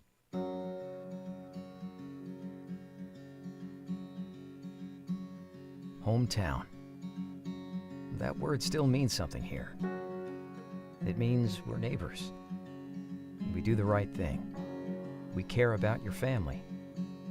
And you deserve the very best every time you walk in the front door. Harps. Hometown fresh. 48-9 our final score tonight. The Mounties move to 5-2. Springdale will drop to 6-1. Springdale Bulldog football is brought to you by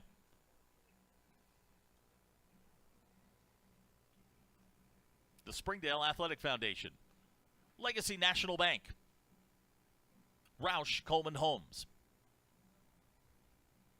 Hollyland, and Storms and Swiderski Orthodontics. Once again, our final score tonight, Rogers 48, Springdale 9, and Coach, just one of them nights in the 7A West. It really wasn't. It kind of started out early.